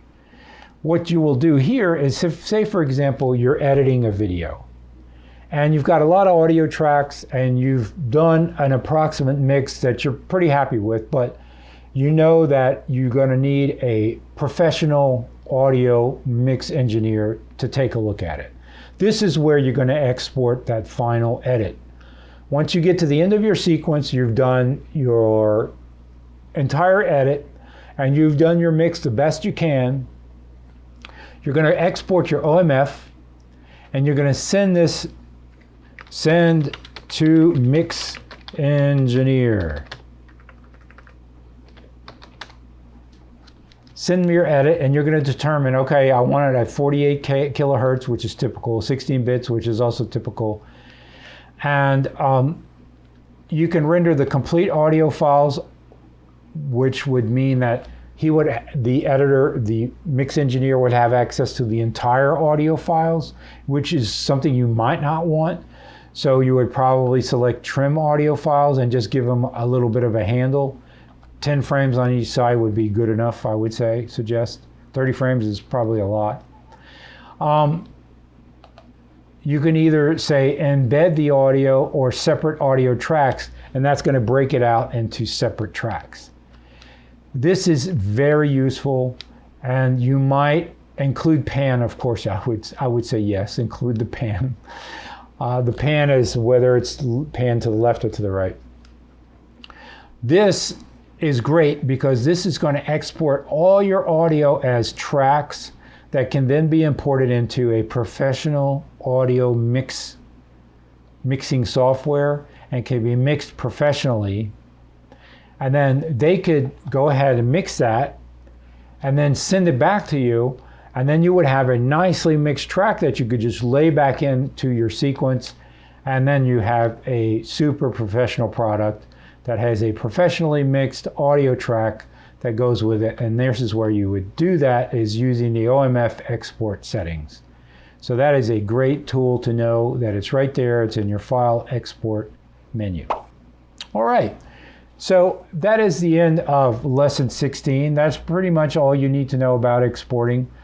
And that is also the end of lesson F. So I want to congratulate you on getting to the end of my entire Learn How to Edit Like a Pro using Adobe Premiere Pro course.